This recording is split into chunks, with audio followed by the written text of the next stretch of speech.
the world not, at some point this has got to come out. So I thought that actually, when I thought that by the middle of 2016 the world would know, it would be so obvious. Yeah. But it wasn't. Yeah. Then I had a child in 2017, my flat earth baby, because I have older children that have finished university. And then when I found the flat earth, I said to my wife, we're cleaning ourselves up, and if we're meant to have a child, we will. So we have this 5-year-old boy now. And so 2017, he came along, and then, thank you very much, Sam. And then 2018, the activism started for me in Speaker's Corner. Brilliant. And then we went on a global UK tour in 2018 and 2019 in Europe. And then, of course, everything got Sven locked was down. with you for the 2019, wasn't he? For the European one? Yeah, for a couple of weeks. Right, I think cool. 10 days or something. Yeah. Yeah, brilliant. Just trying to get the word out there.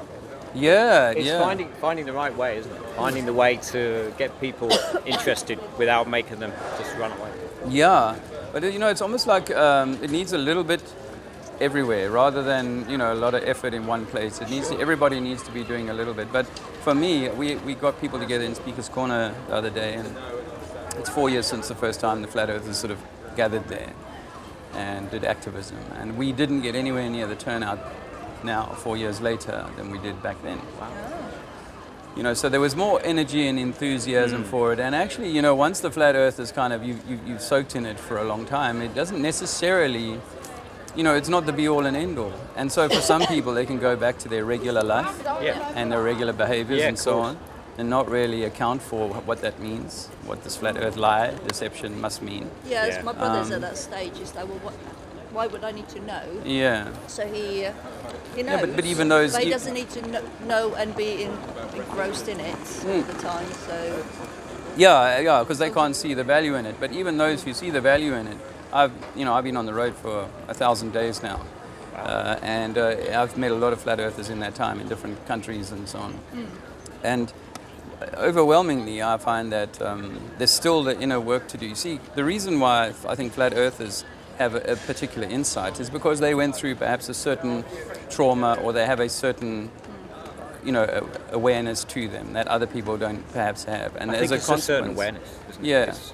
Yeah. But what is in my lifetime at 54, I've never come across more people with or become closer to people who are working through trauma that they picked up in their younger life, and I think that we understand that they've lied to us on purpose.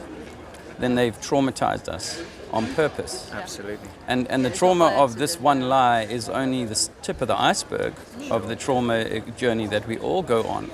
And then, of course, if your parents were traumatized, that trauma is carried through the vibration into yourself anyway. So we're third, fourth, fifth generation, perhaps sixth since a mud flood or whatever, where people were extremely traumatized, and that vibration has been passed down the line, and the state has become increasingly involved in further torturing or traumatizing. Pushing that agenda.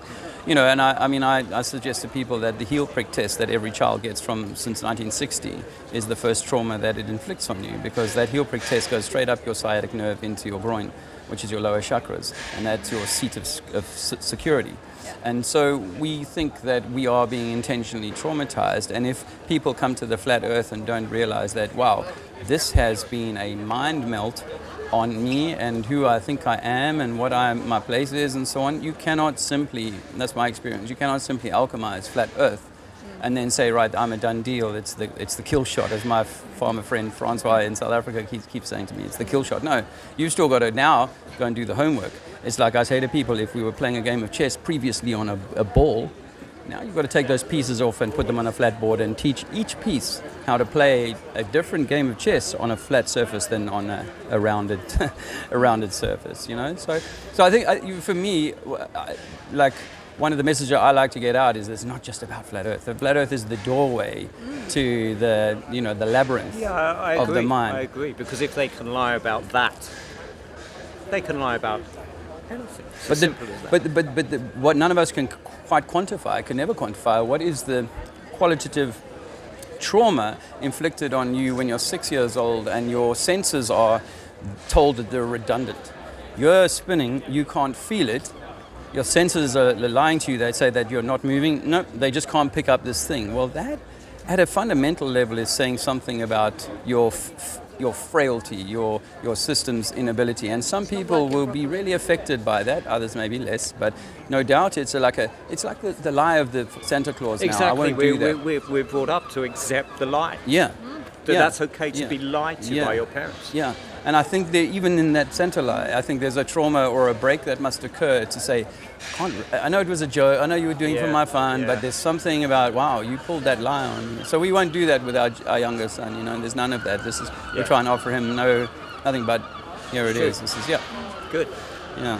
So we're schooling him on the flat earth and the globe model so that he can see them both for himself and he can make his own choices about what he sees and experiences in the world. But as far as he's concerned, water's level. As far, we've been at a lot of beaches in the last year, and the beach and it's level for him. It's level for sure. Yeah. And you can see too far. And you can see too As far on a Sven clear brings it day. up every time we go to Bournemouth. Yeah. And you can see too far. That was my first certainty about the 8 inches per mile squared. Yeah, Was that I for sure. grew up near the sea.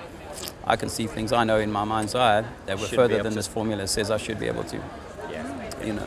I'm not a subscriber to the formula, by the way. I think it's disinfo. It's 8 inches per mile squared. I think that if you lived on a ball, there would be no relativity. The relativity of the formula assumes that where you start is the top and it's flat. Right. A ball has got no flat spots. No. But wherever you happen to start the calculator, Yeah. you're standing on one island, I'm standing in a different Yeah. country, I get to start the clock from 0 to 8 inches in the next mile. But if you and I are 100 miles apart, I would insist that the last mile of the journey based on the formula is Have to be on thousands of feet, whereas the first mile was only 8 inches. That's how the formula runs. Yeah, It just yeah, gets of bigger course, and of bigger course. and bigger, when in fact we're not depressing the ball when we land on it. We're landing on a sphere, if we're calling it a sphere. And that sphere, that's why we use an island or water, because that sphere, you should be able to see an equal amount of sphericity at any point you happen to land. But what they've tricked the flat earthers into doing is using relativity once again to say that the clock starts at 0.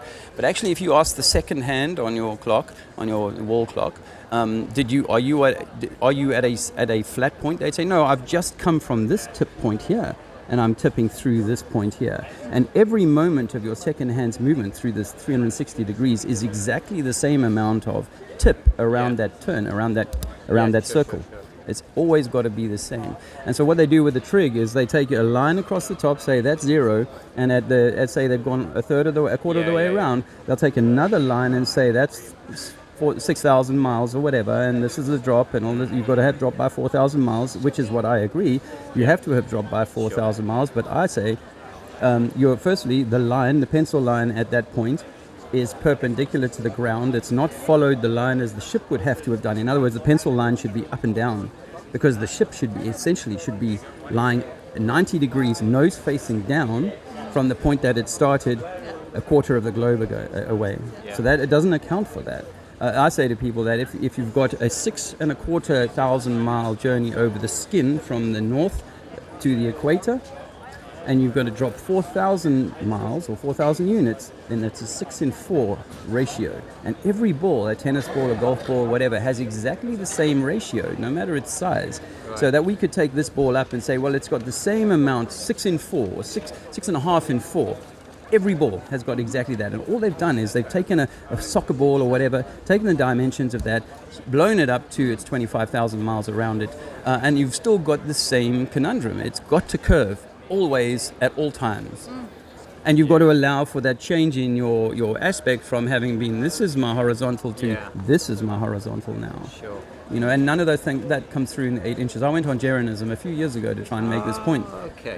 He gave me a whole show dedicated to talking about this. They thought about this, but I didn't have my argument so well set at the time. I was newly homeless and I didn't have my shit together. Yeah. But that's that. And I think because if we all of us in 2015 had learned that, oh, by the way, you live on a ball, and we can look at a football as an example of that and say how much, in order to travel over the skin of the football, how much I'm going to descend in total 8,000 miles top to bottom, etc. If we look at that, we're going to say for every mile you walk or every kilometer you walk, you've got to descend 600 meters or ascend 600 meters. It's that steep, it's that insane, it's that obvious. And so if you offered that to people in 2015 and said, it's obviously not doing that because 8 inches per mile squared is, my eyesight's not so good, it's a bit foggy, it's a bit far. By the time you're 10 miles away, it's really hard to be sure what you can see. Things have really shrunk down into the distance.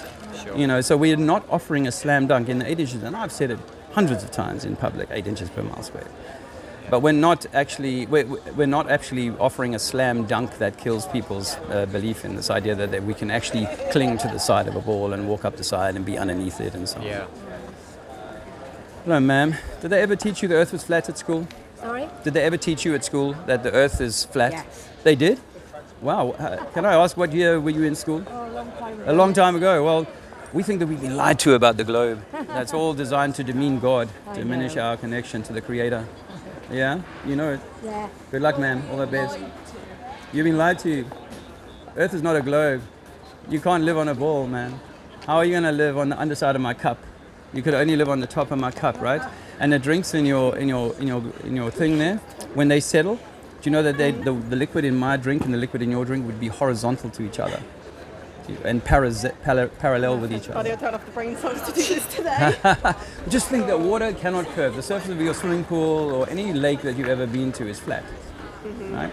So if we made the lake 10 times bigger or 1,000,000 times bigger, you expect the same result. Right. And so we're saying that our lakes, as you come down the mountain, are all flat bodies of water. The next lake is simply horizontal with that until you get to the sea, which is also horizontal. The word horizon and horizontal are the same word. And everything is parallel from that. You know, we do building on water level. So you know why it's important? Why I go around telling people Go on, this? tell me 'Cause why I'm- it's important. I'm 54 years old. I got a family. I could be doing other things. But the truth is that God created us to carry God. So I say to people, essentially, you are God. You are Christ, or whatever they talk about in religion. That the universe centers on each of us individually, uniquely, and most specially. In other words, you are the queen of your universe. And I can't harm you. I can't mess with you. I've got to attend the golden rule, which is to love your neighbor.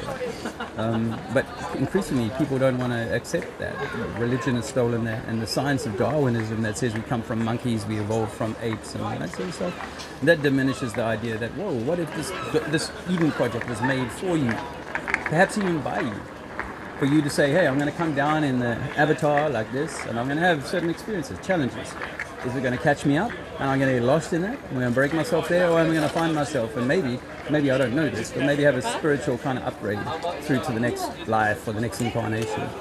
But you don't die. You should know that you are right now. You are an incarnation of your higher self. And I was an atheist. Oh, I at believe in 47. reincarnation. Yeah. Yeah, but I don't believe the Earth is flat. No, neither do I. Well, what if I was to suggest to you that the Earth is actually an egg or a ball, but we don't live on the outside of it, we live inside it, and that in all fruit in nature has to have a skin. You know, an orange doesn't grow its fruit on the outside of the peel; it has to be contained inside of the peel. So in a natural world, an egg or anything, a bark, the tree has to have a bark, otherwise it dies. So in our world, to have no roof, to have a world that there was no roof. This when you open that can, there was an equalization of pressure. It's thermodynamics, right? The only way that pressure would stay in there is until you broke the can seal, right? And then the pressure's out. Yeah. And the same would apply to our universe, our world here. Is that if there was no roof, the pressure would immediately be drawn into the vacuum of space, and it would go away, just in the same way as the pressure went away in that tin. So we know with a high pressure system that we must be inside an orange, inside a universal egg. And the ancients used to talk about that. Because you think about it, it may not make sense, but if you think about it, name me one lake that has a round surface on it, like that you're going over the hump of the water and down the other side. But you're not. But there's so many levels to an ocean. There's so many, like the sea, the sand, all of it. It's all at different levels. Therefore, it's all going to be flat for the fact of it's building up on things. It's building up on things. So if you had a swimming pool with a shallow end and a deep end, Yeah. would the water surface have a different level, or would it still be the same level? It'd still be the same because most of the water's down at the bottom. Therefore, with the water being down at the bottom, it all being at the top, it's all flat. The earth is round. There's nothing you can say to me which is going to make me think otherwise. Okay. You mean round like a frisbee? No, Or round like a ball? like a ball, sphere? like a sphere. Okay, so if it's round, are we going down to Africa when we travel there? No, we're going around. When you say around, because I could go around this Bath and come back round, yeah? I could, say, put a magnet here that made my compass always point to the center of Bath, and I could walk all the way east and west around that. But it doesn't mean that it's a ball. And the same is true with our Earth. We sail and fly east and west all the time, no problem. But we've But never if it was flown- flat, aren't you falling over the edge? One second before you. That's a good question. But we've never. Well, I mean, a ball is only edges, right? There's only a tiny little bit. If you've ever tried to balance on a ball, it's very difficult.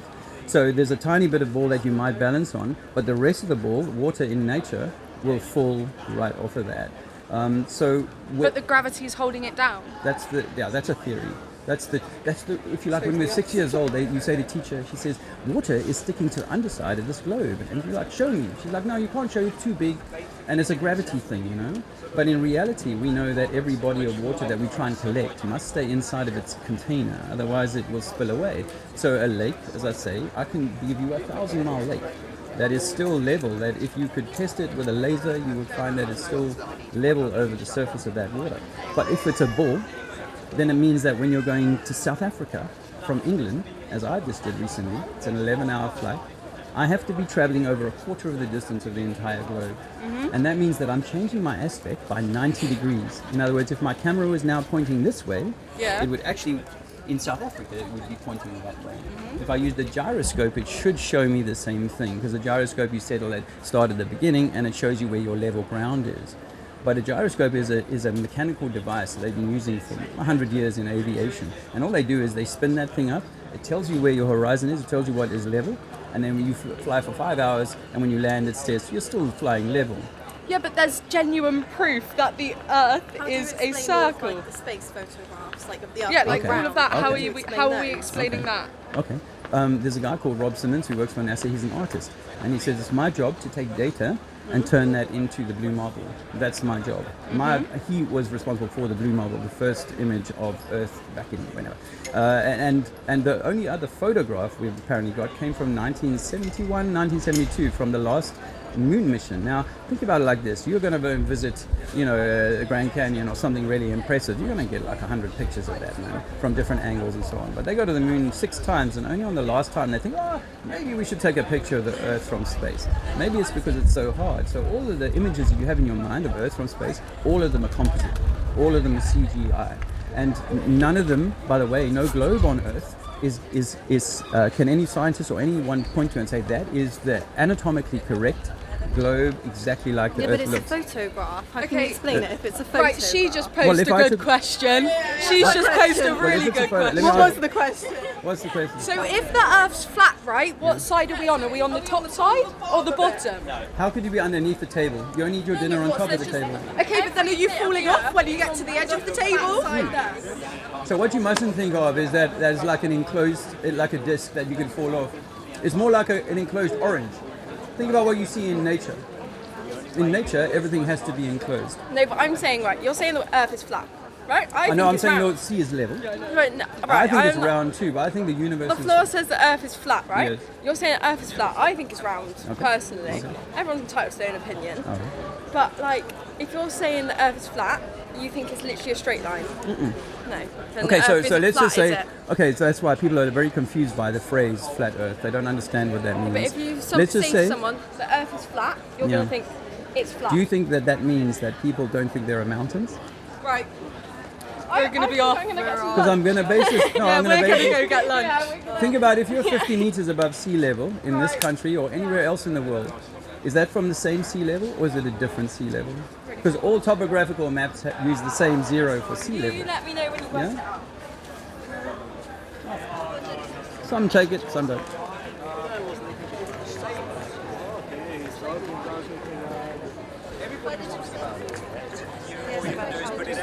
Well, I have to stop the maze like we're talking about. It's beautiful. Good day, sir. How are you? You were this, are you? Yeah. No. You prove the world's flat, mate. How do you prove the world's a globe? Oh, do you you look up do- and see the moon up there? What is it? Flat or round? I see a football round. Does that make the pitch round? That's why I said, don't you? I see. Well, look, I see something that's round like that, but that doesn't mean that the floor that I'm walking on has to be a ball. So you just walk the fourth edge, then, do you? No. If it's flat, where does it end? Why do you assume there's an end? Well, it could be an end somewhere, isn't there? Well, If there's you start in number- Australia now, went right round, you're now back in Australia again. You can do the same thing by putting Australia over there in the distance, America over there, Africa up that way, and we can actually sail around using this as our magnetic center. I We don't could understand sail where, I around. don't understand where you come from. Well, you're not willing to listen. The If you world's give me a little proved time, I could- it's been proved the world's round. Fuck's sake. round or spherical? Well, whatever, it's round.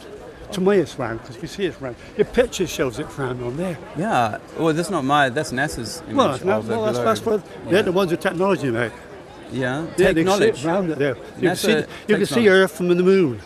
You can see Earth from the moon. Yeah. How many photos? What have colour we is it? What is it? Flat? What? Is it like this? Big flat Earth? Is it? Yeah. Well, look. Okay. Mate, no, I can't What's listen. sea level? You're just What does talking sea such level mean to crap. you?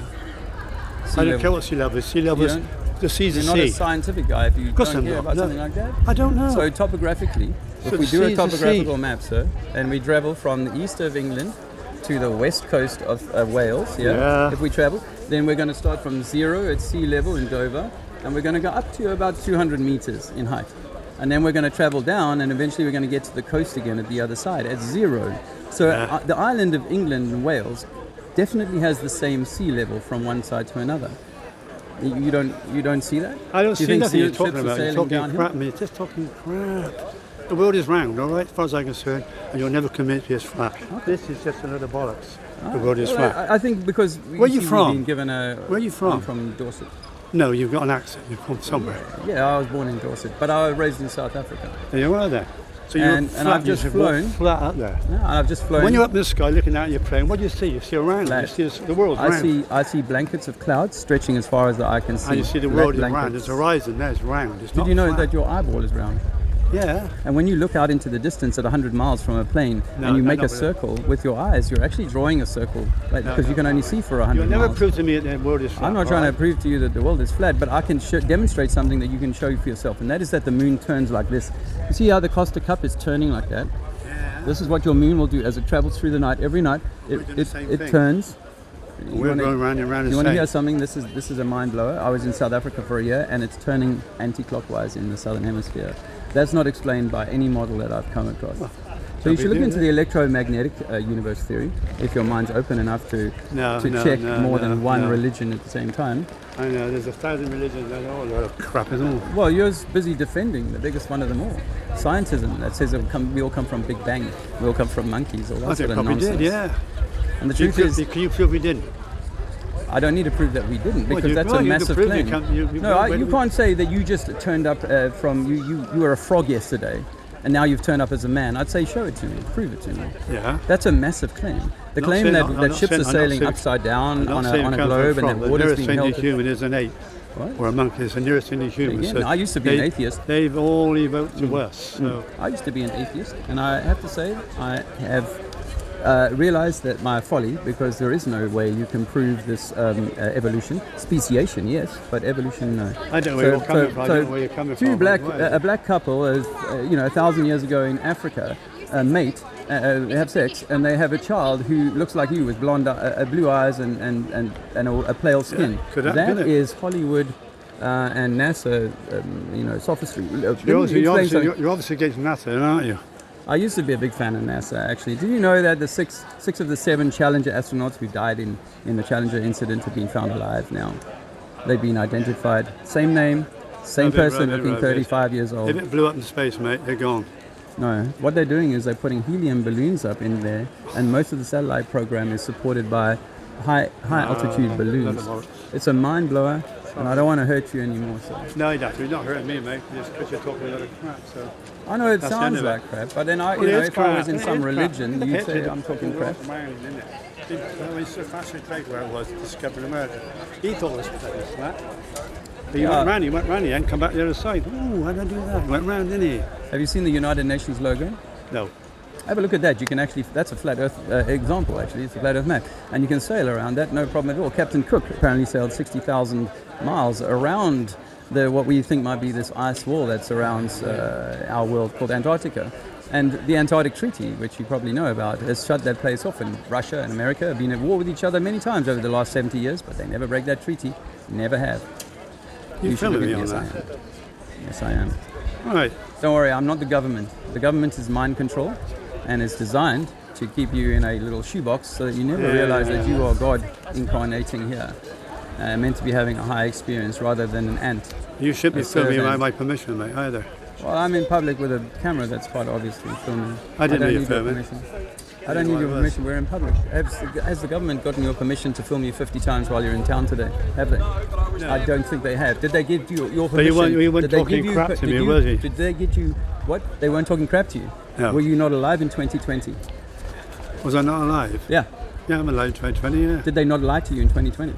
Lie about what? You can't. You haven't seen it yet. Lie about what? No, man. The death rate in this country was the same as the year before. If you were asked ever by your government, what is a pandemic, and at what level would you ask us to shut everything down and tell people that they can't breathe freely anymore? What level? And when were you asked so? You look like you're into your 60s or 70s. So in your 78, thank lifetime, you. well, you're looking good.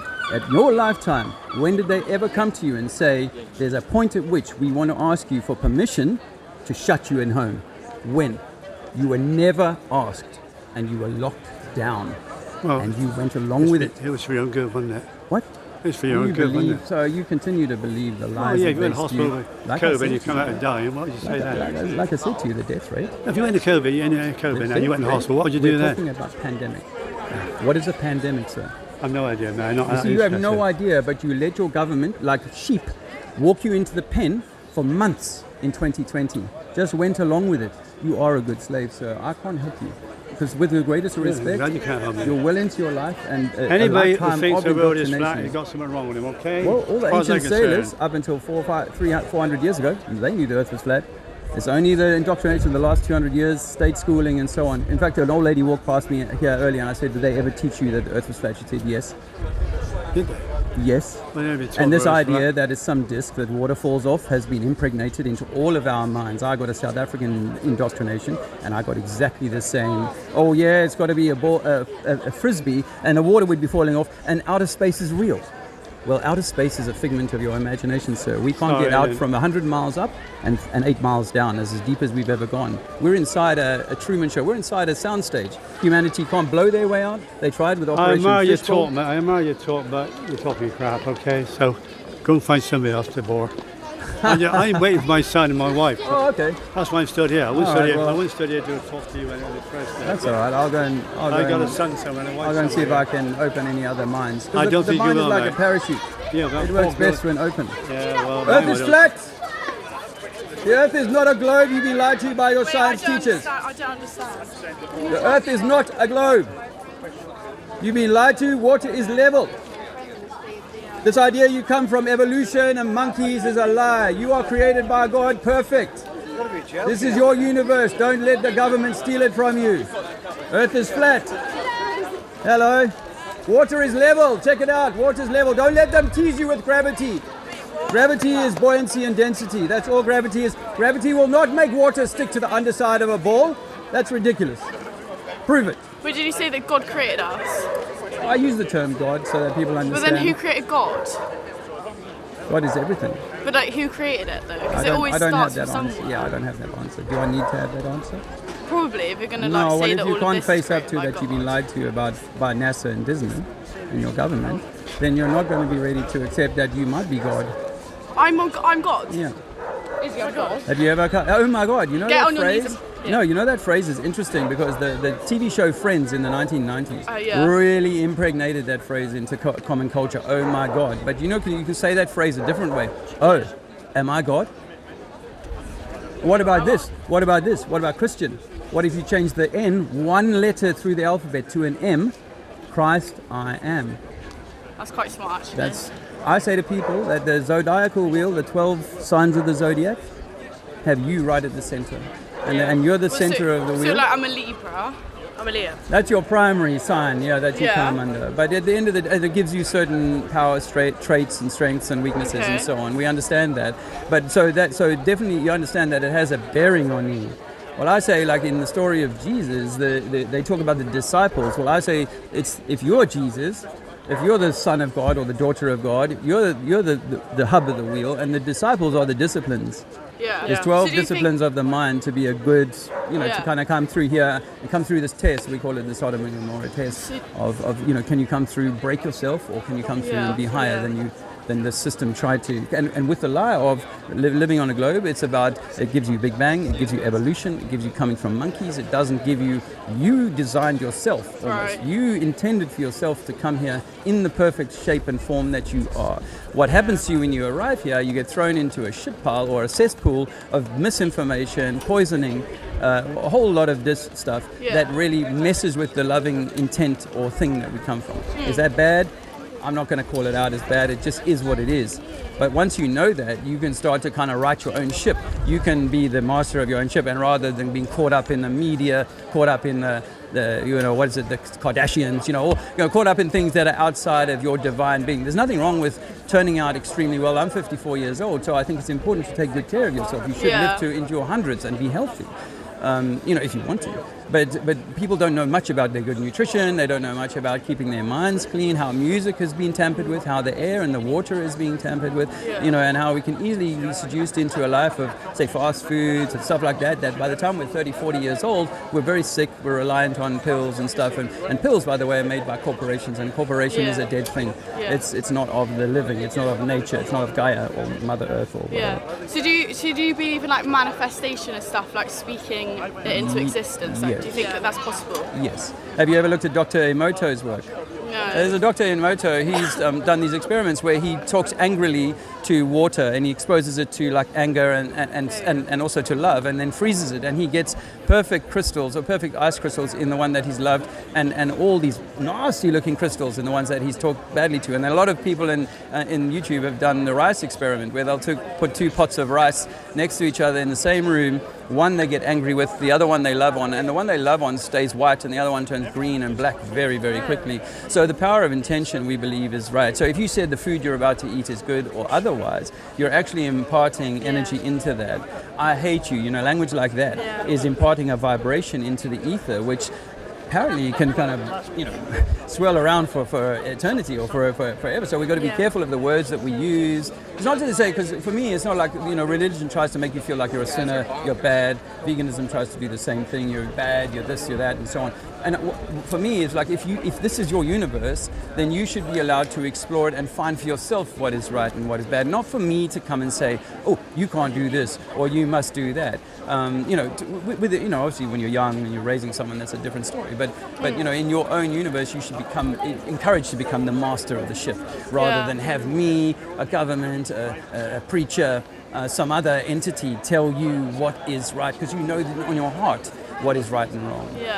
The way they say it in the Bible, I think, is that God wrote the truth on your heart, because it should not be the case that you need to learn to read in order to know what good feels like. You know it intrinsically, and then the system shows you videos and tries to put you into the dog-eat-dog Kardashian world or Darwinian world, and then we get caught up with that. No foul. And I say to people, go out, try the city, do it, burn the candle. I've got a 23-year-old daughter, burn the candle at both ends, and then find your way, know that you are the purpose, you are the reason. You're not some insignificant speck like science will try and tell you.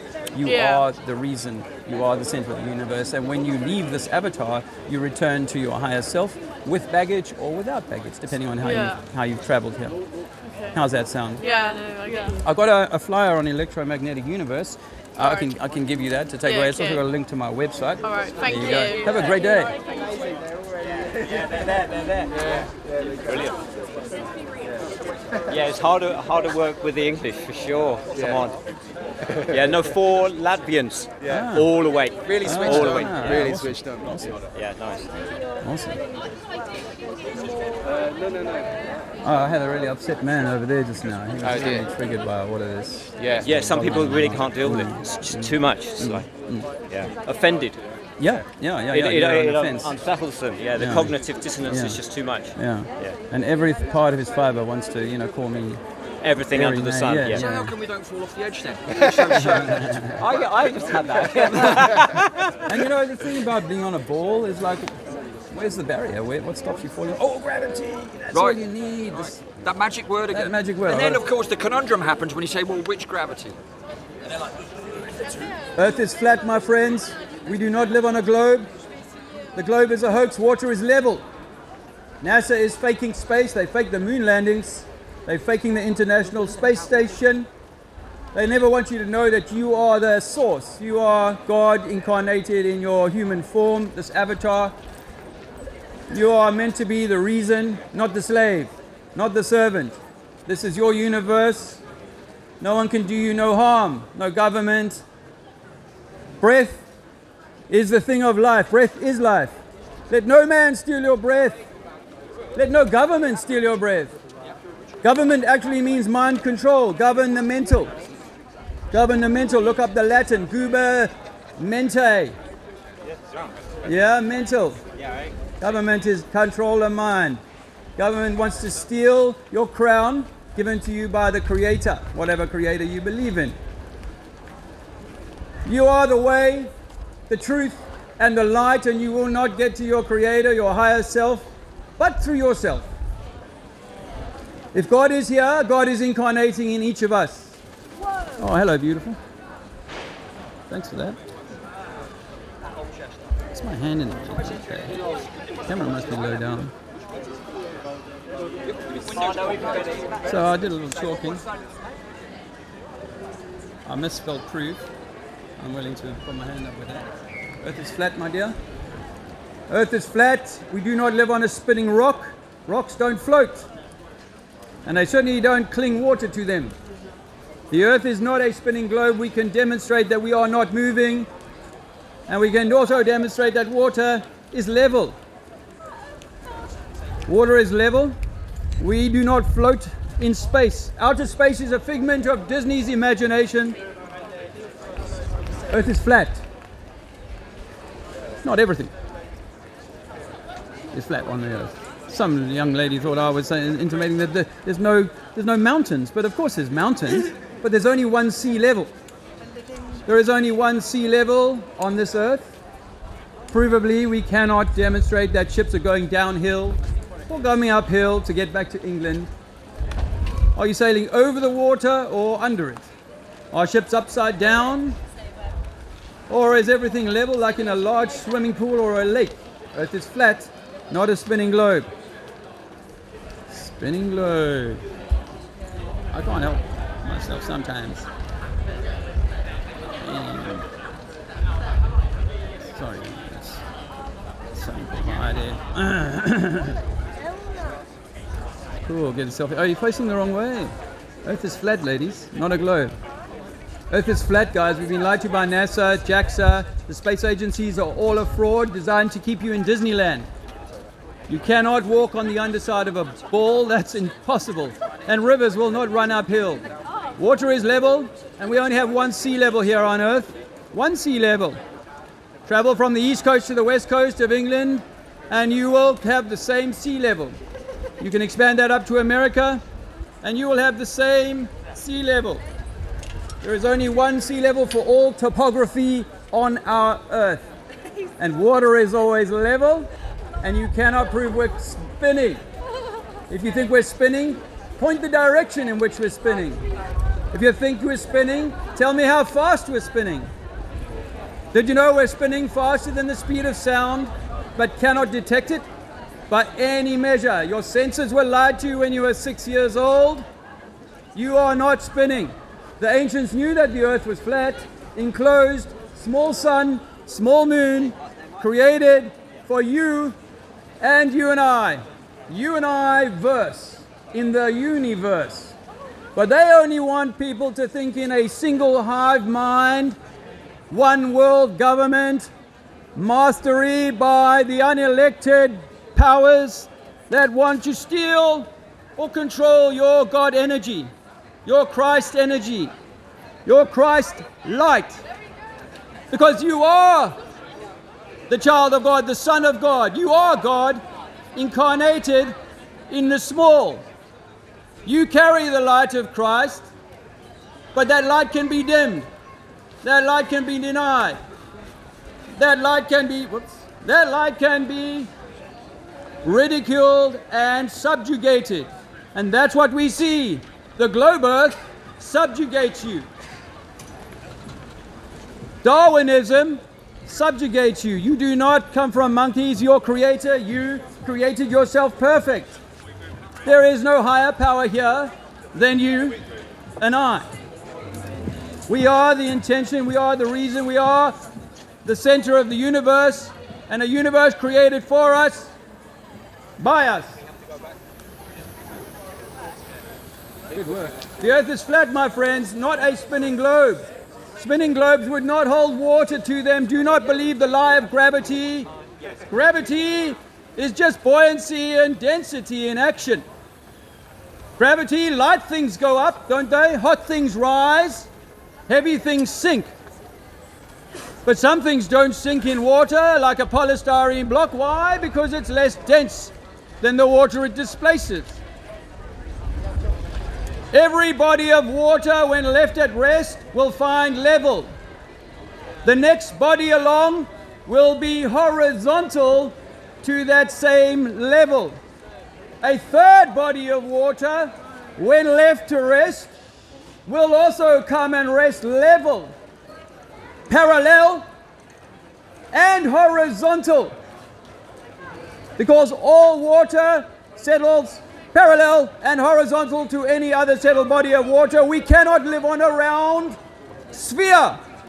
How does a ball have flat water? How does a ball have any sort of level? Show me a football with level patches on it.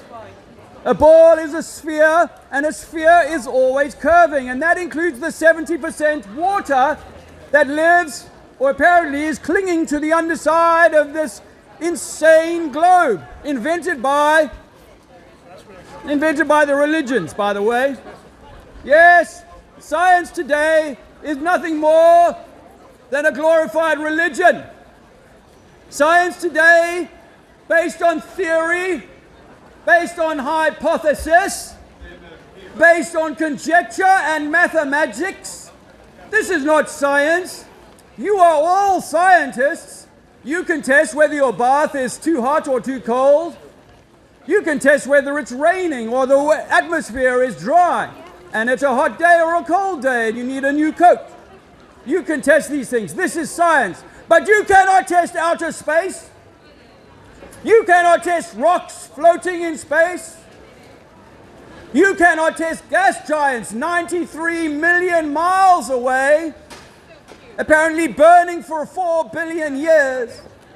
You cannot test that slime will become a fish, will become a land animal, will become a dinosaur, and then an asteroid, and then marsupials become monkeys, become man.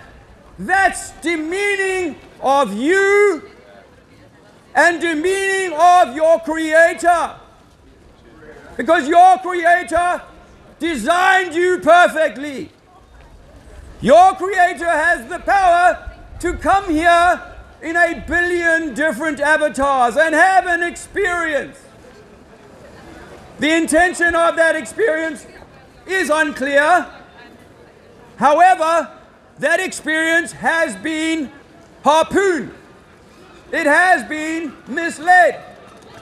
And the lies of religion and the lies of government and monarchy and the lies of heliocentrism, that you come from a big bang and that monkeys eventually gave birth to man, those lies are demeaning you, those lies are diminishing you, and guess what?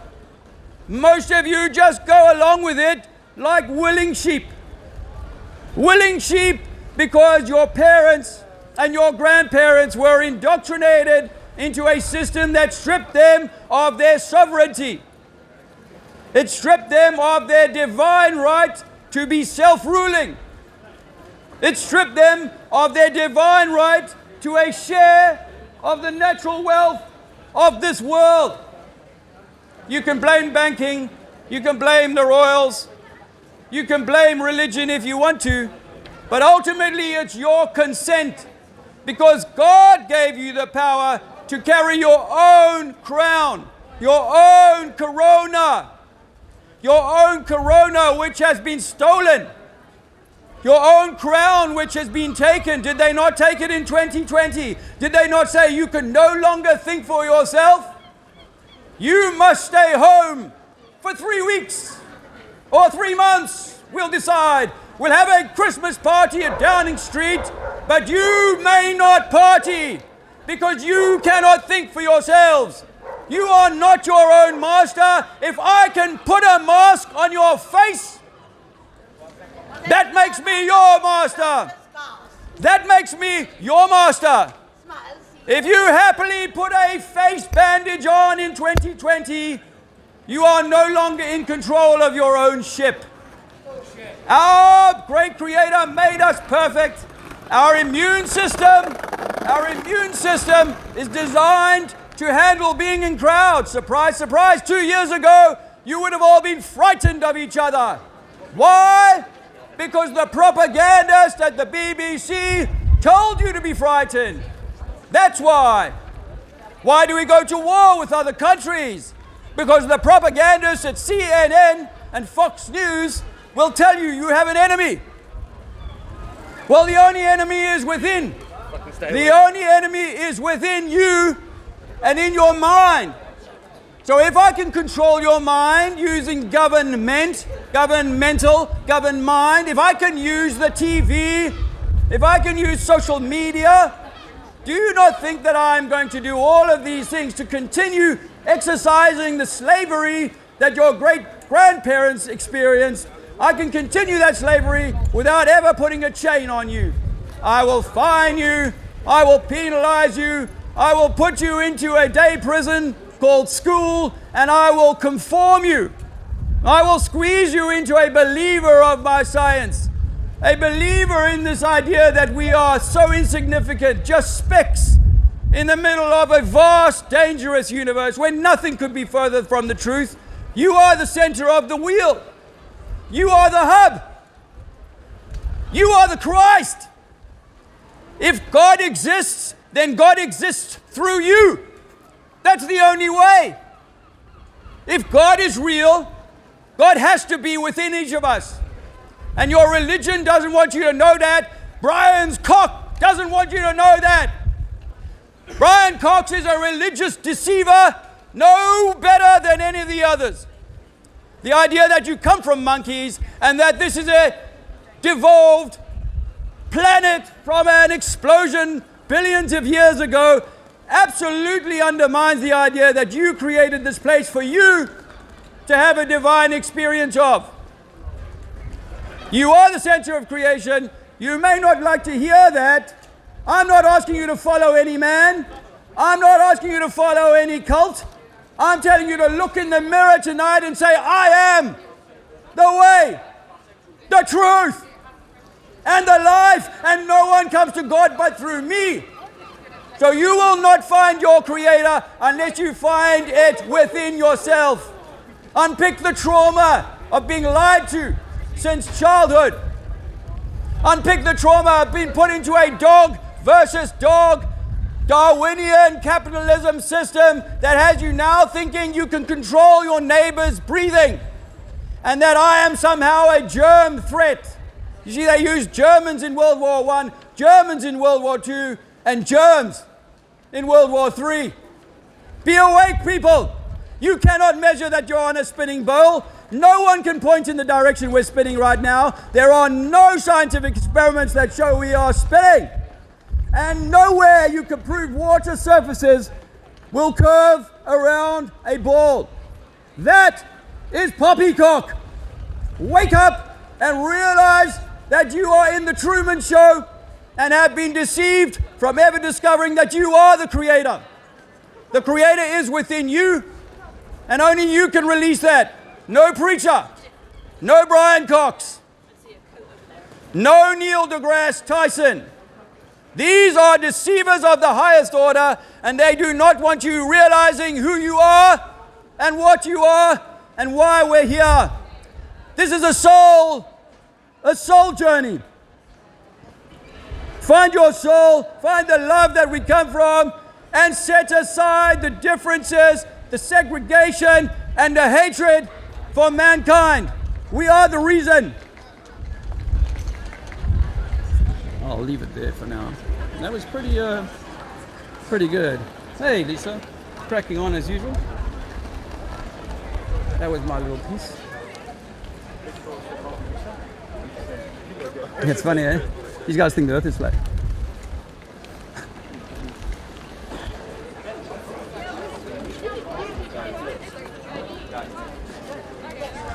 Can I show you something quickly? See the water in your bottle there? See how you're holding it at that angle? If I was to hold another bottle at the opposite angle and let the water settle, those two bodies of water would be level with each other. Would you agree? Yeah. Okay, so we could actually magnify that up 1,000,000 times and do the same kind of experiment. Find that water is always going to find its level, and those two bodies of water will be parallel to each other. If not horizontal, they will be. If I was in a lake higher up, it would be parallel to the lake below it. That's how water works. And so as I come down the mountain, I'm getting a parallel lake to the next parallel lake to the next parallel lake to the stream finally comes to the sea. And there we know that the sea is also just a body of water in a container, probably, and that has to have one sea level. I mean, all our topography is based on a 0 point, and the 0 point is the same no matter where the map is. That's not actually flat, though, is it? Excuse me? It's not actually flat, it just looks flat. Just What? The Earth's so big that it would just look, How it big? would look really flat. How big? I used to say the same thing, but it's actually not that big. I flew from South Africa the other day. It's an 11-hour flight, and it's a quarter of the distance around the globe. It's only 25,000 miles around, and the flight is just over 6,000 miles. It's still a lot harder. So here's the kicker, right? When I was 10 years old, I went into the cockpit of a 747, and when you're there, you can see just as far as the eye can see, just this blanket of flatness ahead of you, and I can see maybe 10 minutes of flying time ahead of me. So if I was to check myself in 10 minutes' time and say, what's the story now? Another 10 minutes of flatness. So when you're flying over the cloud bank, you just see like a tablecloth that's stretching out as far as you can see. Now we know with gases and liquids, when we put them in a test tube, different gases and liquids will settle in their own strata, and they will be different and separate from each other, yeah? All the way up to the lightest gases. So why, if in a test tube that's this size, I'm getting these levels, if I wasn't to make the test tube 1 quintillion times larger, I wouldn't still get the same result. That's scientific to make that assumption. But to say, no, once I magnify it up 1,000,000 times, it's now going to become a ball, is like, you got nothing other than a little surface tension giving you a little bit of convexity that can offer you anything close to, oh yeah, it might become a ball, or waves or tides or things like that. None of those things explain that, because once I've got your drink 1 quintillion times bigger, then even the smallest ripple now would look like a tsunami at that size, right? So we know that there's movement and resistance or surface tension that causes certain effects of waves and so on. So no, I'd say to people, look, if a ship is going from here to France, sorry, not here, but obviously from the East Coast to France, say, and it's 30 or 40 miles over the thing, is it going downhill, or is it going over a level body of water? No, physically, not perspective, because perspective is subjective, right? The higher you are, the further you see. That's why the crow's nest is up high. Well, it's not going in a straight line. Aside from it being maybe a deviation, like it's not going east, directly I mean, east. like, the ocean's not flat, that's what I'm saying. Okay, so then the assumption then is, or not the assumption, the conclusion should be that we should be able to measure that curvature. Yeah. Okay. So do you know the formula for measuring it? For measuring Curvature of water. So if we live on a ball, think about a soccer ball. Okay, if we live on a football, yeah, then you can take a tape measure, yeah, and you can measure how much it's bending from top to bottom, and how far it was over the skin of that ball, And in the case of this globe, like if we were, it's 8,000 miles the diameter, from the North Pole to the South Pole, it's 8,000 miles, and the skin is 12,500 miles, because it's 25,000 miles all the way around. So it's about 12,500 miles top to bottom. So that means on a journey, just logically, if I was to be an ant and I'm walking down this football, I'm going to walk 12,500 units, but I'm also going to descend by 8,000 units. Yeah, that's a 12 in 8 ratio. So it's such an obvious curve that would be measurable. Now, there is a formula given by the mainstream in science. I'd never learned it. It never taught to me at school. When I first heard it, I said, oh, well, if that's the amount of curvature, then I've not seen that growing up near the sea. I've not seen, I've seen things at 15 miles or whatever that according to the formula should already be hidden below a bulging body of water. So, the globe is the biggest surface area. Excuse me? The globe is the biggest surface area, so every organ in the body is in the shape of a globe. Yes. I like that. That's a good one. Organs are in the shape of a globe. So are fruits. So if you image the body, you can see that they're... I like that. Or like... Or like the womb as well. It's Yeah. isn't it? It's Yeah. Absolutely. So every one of these examples that you give me... a lot of fluid. Yeah. Every one of these examples are wet objects, right? They're wet things. The heart and all these things are kind of containing moisture, but they do that inside of a skin, right? So does an orange, an apple, and everything on Earth has a skin. It needs to be contained, otherwise it dries out. The orange couldn't grow its fruit on the outside of the peel. It must be within that. Break the peel and the orange ages. So I say then, why would our Earth be the only thing that we can observe in nature that has no surrounding barriers, no protective cocoon to protect it from the vagaries of whatever's out there, whether it be a vacuum? But the ozone layer is it's only gas. Yeah. The thing is, there's so much that we don't know about the world, even about talking about the body. I'm medical myself. There's so much we don't actually know how the organs work, how your body works, why we need water, how much water we have. It's got so complex, isn't it? Yeah. And there's so much we don't know. So Have you ever researched distilling your water? distilling your water. I distill my water. I'm 54 years old, and I distill my water, have done for about 5 years, and it helped my eyesight a lot. And the thing with mineral water is the minerals in there are inorganic, and the minerals you need in your diet from your carrots and your cabbages is actually organic. Same name, but the organic version of that. The inorganic stuff, and particularly what comes through the tap, is quite dirty, and sometimes it's chlorine and so on that is needed to. So I distill my water. It means steaming it. It's supposed to be more organic, so your body can synthesize it and process it. Once it's distilled, they'll do with the heart surgery. They'll use distilled water for cleaning out the heart and so on. But I agree with you that everything is like round, and I say to people, yes, our Earth is round, but it's that we're inside the apple, not on the skin of it. And so if I said I was going to build a football stadium with a round roof like the Millennium Dome or something like that, would I make the pitch flat or would I make it round too? You'd want a flat pitch. The ball is round, but the pitch needs to be perfectly bowling, old man's marbles. You have to have a perfectly flat pitch. And so if you were creating a world to exist on, you might have mountains and so on, but really the thing has to be pretty flat. And it has to have some kind of roof or lid on it.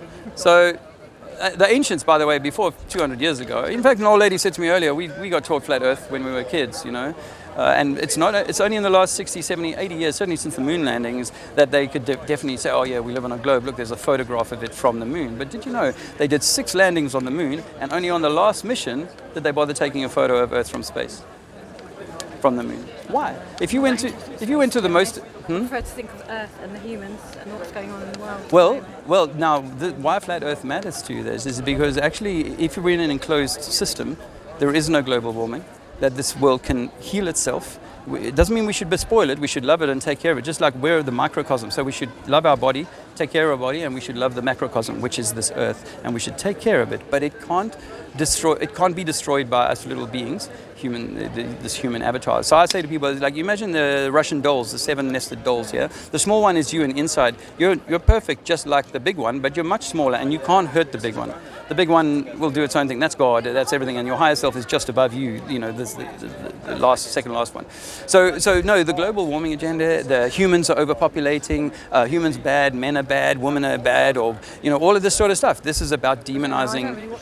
This is about demonizing God. This is about demonizing your God essence, because actually the light of reality, can't you? You create your own reality, and your thoughts do. But if I mess with your what you think, you can choose your own thoughts. Yeah, so I say to people Are like, you videoing us? yeah, sorry, I should have asked. No, we don't give consent. We want to be on camera. You don't want to be on camera? No, can you delete it, please? Yeah, sure. So the human beings should have freedom to choose and not to be filmed. yeah, well, see, I'm doing activism here, and I do it for my YouTube channel. But I'm And also as part an of active my- person to choose not to be on someone's YouTube channel without my consent. Yeah, well, you Consent see, is great. And also residency. yeah, well, I'm not going to perform any medical procedures on you. I know, but I don't want to be shared on Are you, anywhere. what kind of medicine are you? What kind of medicine? You said you were into health. Yeah. What are you a nurse? No. Because I talk about the electromagnetic universe. You want to flies? Take that if you want. Things we don't live here. That's got nothing to do with it. This is information that's pertinent to wherever you live. It's about who you are and why. I'm filming you. And who you are and why we've been lied to. Why we've not had the truth of who we are shared with us. Because they don't want you to know. Why would they lie? Why would they lie? Yeah. To demean you.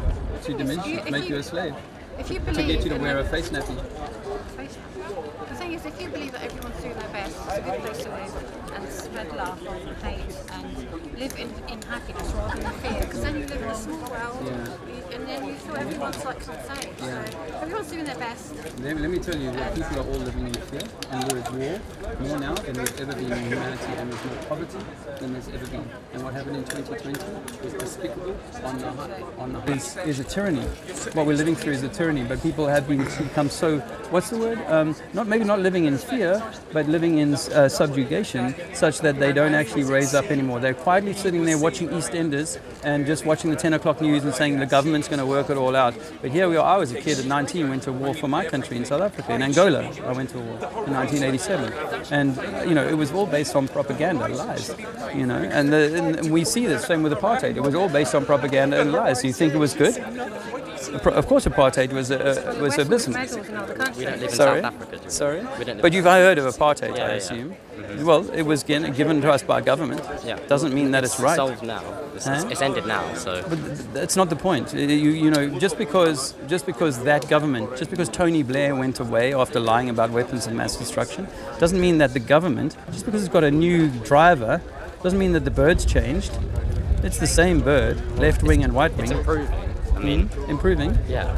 Okay. I mean, what politics is very good at doing is, and I'm 50 odd years old, so I've seen it in politics, where you've got, for 10 years, Labour was just the best thing, and then they were the worst things.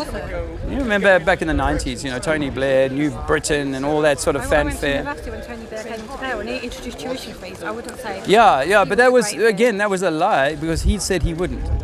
He said he wouldn't, and then when he brought it in, he said it would be capped at 3,000 unless you were at an Ivy League university. My daughter and son have just been through university and paid 9,000 a year at Canterbury and Bournemouth. So they're paying the full whack, despite again government promises. So all government does is to control the mind, because govern the mind, control the mind, and they want to keep us in this state of you need government to protect you. The globe needs a space force to protect it from asteroids and whatnot, and all of those things are lies. We need a global Agenda 2030. Have you come across any of these? United Nations Agenda 2030, 2050. These are agendas that make Chinese communism look like a day at Disneyland. Because what they're doing is they're saying that humans were overpopulating. It's a good reason. There's good justification to try and curtail the growth, just like they did in China. Only one child per family kind of thing. That's all coming our way, I can assure you. The pandemic was just a part of bringing us under more centralized control, and which we give away more and more our God-given rights and sovereignty, because this is your temple of God, and no one should be able to. Film you without your consent. Yeah. You're being a bit sensitive. I'm in a public place. Did the council come to you and ask for your consent to film you 20 times, 30 times a day while you come through town? Are you complaining about that? Are you complaining about that? No, you're not, are you? You're just being a little bit kind of like picky, because I'm trying to get out there and tell people the truth. What I do as part of generating that is to film people while I'm here. And because we're in a public space, I'm not going to stop you from moving on if you don't want to. But I don't film people. I don't need to annoy people about freedom. Huh? What do you think this is all for? It's quite a rig, right? It's quite a rig. It's just different. So anyway, I offer you this information. The thing is that we come from love, and we live in a world of hate, separation, division, racism, religious. The globe should be seen as one. Pardon me? Yeah, the globe should be seen as one, but it's not. It's not. The globe? It should be seen as one, but it's not there, is it? If you go to the east, if you go to the Middle East, if you go to Asia. Yeah. The globe. Yeah. Well, no. So womankind should be seen as we come from the same, and we should love each other as brothers and sisters without having the same colour, skin, and gender, and all that. We know intrinsically, you're a young man, but you come from the same source that I do, kind of thing. And I should treat you with respect that's how it should work. So I don't look down on someone because they come from a different nationality or background, financial background or whatever. Because I know we're all essentially. But what you find in religion is if you needle into religion, the religion will tell you that your religion is better than the guy next door. And then if you needle into science, it kind of offers that there are prototype humans that are more evolved than others. And whereas I say to people that if I was God and I was creating the Garden of Eden, then I would create the red roses, yellow roses, and white roses on the same day. I wouldn't wait for the yellow and white or whatever, the red and white to mix and make some colour. It would be that I wanted to have that colour and I wanted to have that look, or I wanted to come in that incarnation in that way. Not evolve from apes, not allow 5,000 years for Chinese people to start to look like different from Asian people and all that sort of stuff. That's all demeaning of who we are and the intentionality of this place. I think we might be on a soul journey here. I was an atheist, by the way, just 7 years ago. I wasn't willing to accept anything, but then I came across ayahuasca. Have you heard of ayahuasca? It's a plant drink that the South American shaman did. And I had this experience in 2016, and it showed me, as an atheist, that there is there's a higher journey going on here. You're connected to an eternal being. I didn't believe any of this stuff, by the way. I was shown this during the 6-minute experience that I had. And that you're a higher being that's eternal. This physical body will last as long as the rest of us, and then we'll go back to the higher. So what that means, what we've done in this journey, good, bad, or otherwise, I have no idea. I can't answer to that. It just felt to me like we come from love and we should be trying to dominate this thing. What this creation of Darwinism has us as dog eat dog fighting each other, enemies in different countries. Countries are just borders that are made by man, corporations that are made by man. So you should be able to travel anywhere over the land without even a passport. Just the fact that you're a living being should entitle you to go anywhere you want. Have you heard of the birth certificate scam?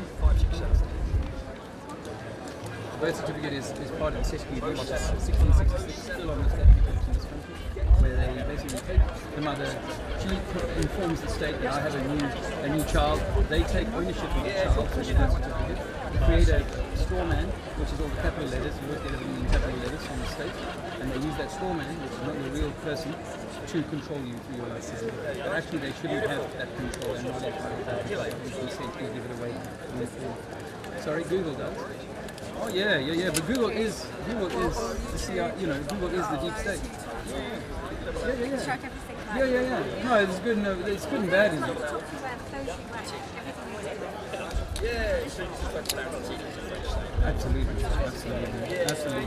Absolutely. I try to. Absolutely, and more time in nature, because that's what we come from. You know, the one thing you can trust here is nature. When it comes to a machine made by man, you can't.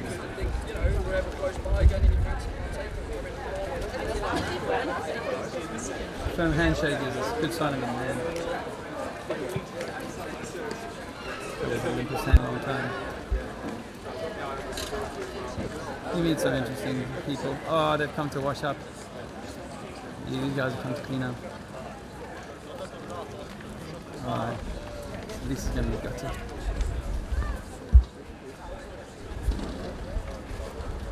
Will that be alright? You alright? Yeah, unfortunately, these boys are keeping this up. Will you let me photograph it?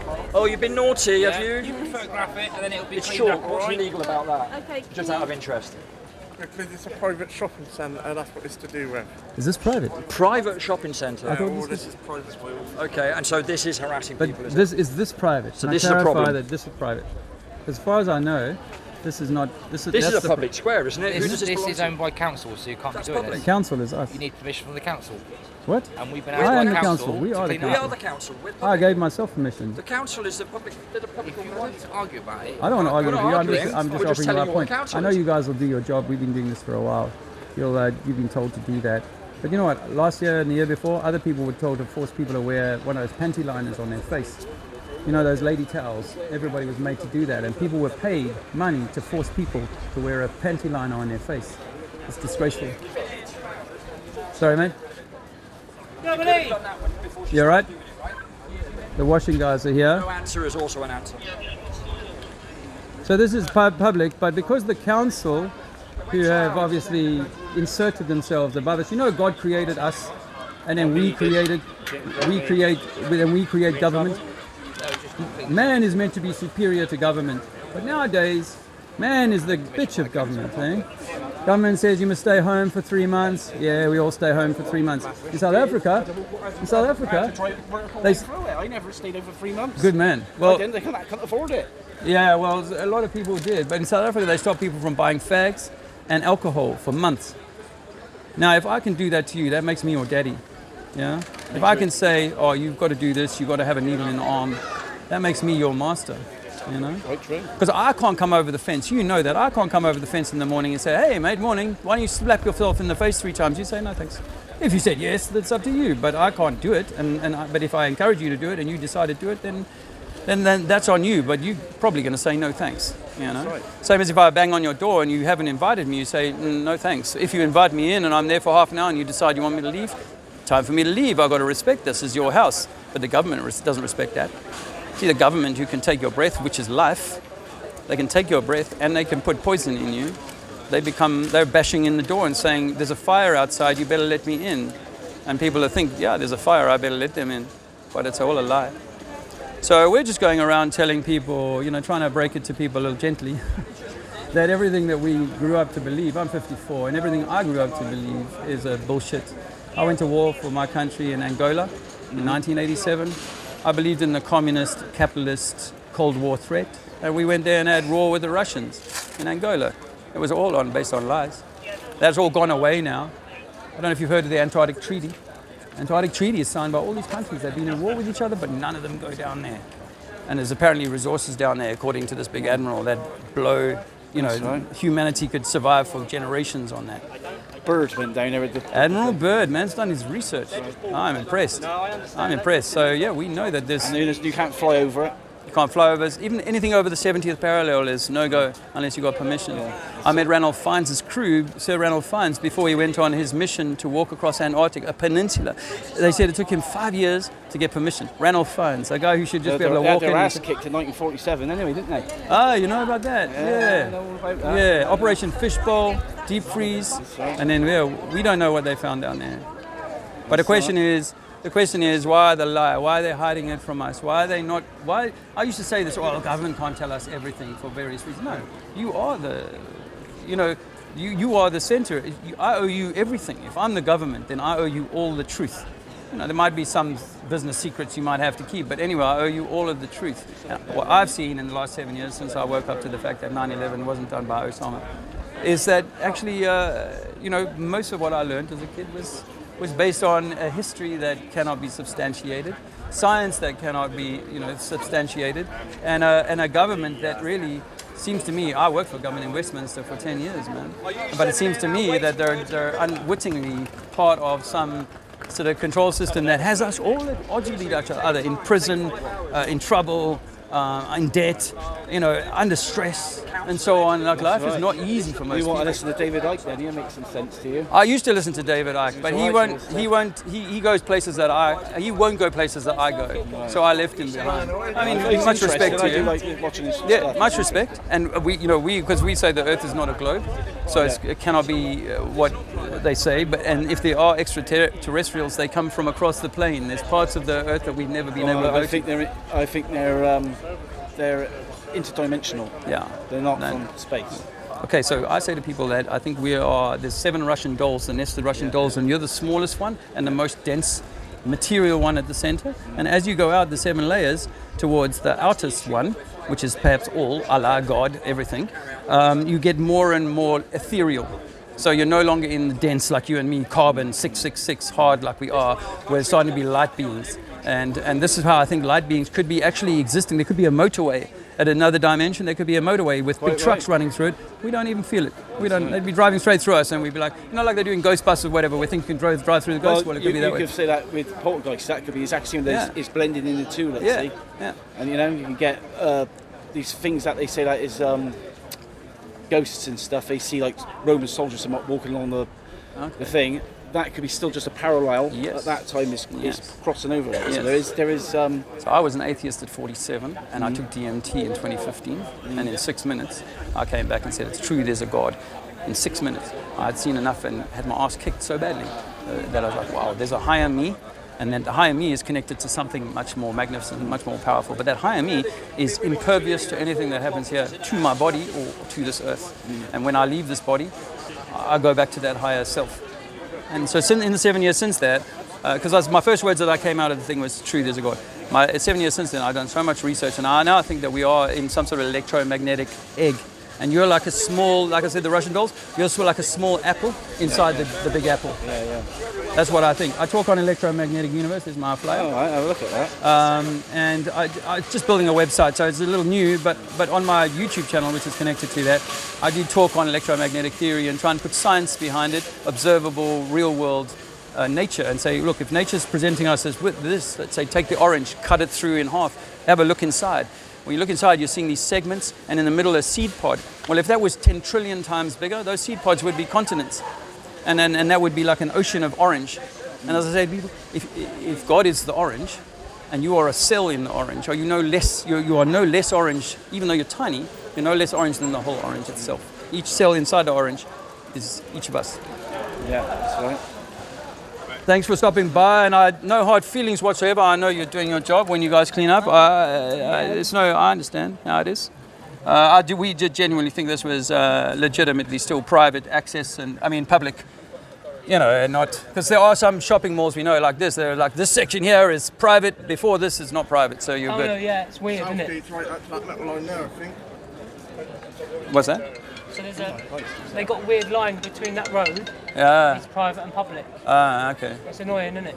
Yeah. And all the way, obviously, there's nothing rude down here. It's just all we're trying to do is go, hey guys, have a look at this, something you haven't seen before. You might want to look at that. That don't bother us. It's because we tidied the floor. It's all good, man. I don't want to leave any mess. I always pick up my litter, because littering is not good for you, good for us. I care about this earth very, very much, and I wish you guys good luck. Stop talking sense. Stop talking sense, man. I got a bit off it from Ian. Hello there, sir. How are you? Good, thanks. How are you? Good. Very well. Good. Nice to see you again. How was Plymouth? Plymouth was quiet, but very, very good. Yeah. There's a lot of quality interactions, but very, very quiet. Yeah. I think most people were down the beach. Yeah, maybe that's where you should have set up. Yeah, we came to Bath thinking, well, most people would be in town maybe, but the only thing with this area is nobody sitting around. Yes, seats. you need a throng, really, don't you? Yeah. You need where people are heavy in an area. Well, people are telling you, I'm not in a hurry, I'm sitting here, all good, we can speak then, rather than marching past you. The guys are reversing out of the way now. Shut into first gear by accident right now. Fucking morons. Oh, Sven, don't be so cross. Oh, I'm so annoyed, man. Why? It fucking annoys me. Why? These guys are just doing their job. I'm not going to accept that. Yeah. No, I'm not accepting They're it. just People doing their doing job. it just while we're in our pickle, isn't it? Yeah. I'm just doing my job, governor. Yeah, well, that's the way the world is. Well, that's the way the world is. That's the way it is. A hand? Wind up handle on your back. Oh. Yeah, and then I'll get going. Whoa, yeah. And the spent blow the gasket. Oh! Yeah, I got. Yeah. See? Stop turning that handle. Because Lisa decided to paint bloody Pluto on the ground. Oh, yeah. Lisa's fault. But Pluto's not real. Oh, well, Pluto is. Earth is flat, my friends. We've been lied to. We don't live on a globe. We can't live on a spinning rock. Rocks don't float. Outer space is fake. The only space we have is this dome we live under. Earth is flat, just like it says in the Bible. Earth is flat, just like all ancient cultures knew. Water is level. So no brainer. My friends. You've been lied to since cradle. You got some wind coming up? Yeah. Oh, yeah. That's what I mean about being Oh, well, that was a nice conversation with the cleaning guys. I mean, see, it's so important to try and deal with these folks friendly, because otherwise it does get into a bit of a fracas, Yeah. I'm not at all. See, that's why I only do quick and dirty artwork, because I don't care if they wash it away. Mm-hmm. Well, I lambasted a woman in South Africa. I'd written something on the beach walkway, and she came past and poured water on it. Well, good eyes. She was a quarter of a mile away, and I was still yelling at her down the beach. Yeah, I mean. But that was for effect. I'm laconic. If they wash it, they wash it. If they don't, they don't. They seem to have gone away with their washing cards, so I don't know if they've just decided they have more important things to wash. I did tell mate, I said, look, we'll be gone in an hour or two, so, come back then. Fresh pictures, you guys then. Cool. There's Mr. Bossman. Just more security, probably. Yeah. But, are you feeling like, for me, I haven't yet got the kind of the buzz, and I know it's because I'm not really watching any social media or much YouTube at all, but I haven't got the buzz for the Globe Light Tour. Like, I haven't felt the buzz out there, as it were, like 2018, where people were very much more excited about that. Yeah, I think we there was a big build up to that, and there was. No, but I think not only that. Don't give yourself a hard time. No, we were involved in so many different channels, and we involved so many different people. We did. And so this is so small by comparison. But I also think people have lost their verve for some of it. I'll be honest. I think that a lot of those early pioneers have lost their steam. Yes. The newcomers haven't somehow followed us and been multiplied. That there were more Jasons and more me's and more Svens. They were, also collaborating. And you've got what's his name? Ross Heslip. I don't know if you come across him. Yeah. He's he wants to do an activism day. So he's bought his own banners and that, and he wants to do an activism day end of August sometime. Okay. Where? Whereabouts? I think that's meant to be in Newcastle. I thought you were just about to say Bournemouth. Yeah, well, but no, the good news is that there are people out there, that are trying to do things, Oh, there are absolutely people trying to do things. Very good. That's the latest one, boss. Absolutely. That's the latest one. Earth is flat, ladies. We don't live on a globe, and we don't come from monkeys. You've been lied to. Check it out. Water is level. Water is level. Yeah, we're not getting a stop by now at the moment, really. No. Might have to get noisy again in a little while. Life on the road, Ari? Aye, beautiful weather, eh? It's been 1,000 days since I stayed at your place. 1,000 days? You still haven't paid me the bill yet. I've sent you it a few times. Wrong address, mate. We've had 80 different addresses, I think, since then. Oh, that's it. We just haven't caught up with you yet. Yeah. 1,000 days and nights. We just went over that milestone a few days ago, I think. Oh, wow. God, how do you remember these things? No, because my life has been completely turned on its head since the 1st of October. I thought it'd be even more difficult for you to remember because it's so variable. Oh, we've been counting the days, man. Almost, not counting the days, but I know the 1st of October. That's an important month for me. And we'd managed to keep that house until Luke went to university at the end of September, and that's when we took ourselves out of the house. Right. And we thought we'd be 3 months before we found ourselves another one. But I had a fantastic year in South Africa. Are you going back, Dave? I might do. I hope to. Oh, you hope to? I hope to. Man, I made some good friends out there, and in the African community. In fact, at least one of them will be watching some of this video later on. Land is cheaper there. The weather is amazing by comparison. South Africa. Oh, right. And the people are, in the main, obviously the Europeans are a little bit standoffish, a bit like here, but they're friendlier in general than the Europeans here. But the Africans are very welcoming.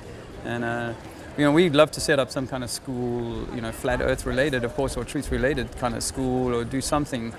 In South Africa, you can set that up quite easily without permission and so on. And we also love helping the homeless dudes and stuff like that. That was really rewarding. I feel somehow it's easier for me to help homeless dudes there than here. Why? The psychology that I can't explain, but that's somehow something I feel. But when you say in South Africa, people are more forthcoming, more friendly, more open than they are here. Yeah, I'm generalizing, and you can go to Johannesburg and Cape Town and feel like people are a bit snobbish and whatnot. That's all big cities, though. So, but once you're out in the country, people are only too eager to wave at you. Or to help you. Yeah. People who have so little will help. I just think when you go to a big city, then people are more wary of people.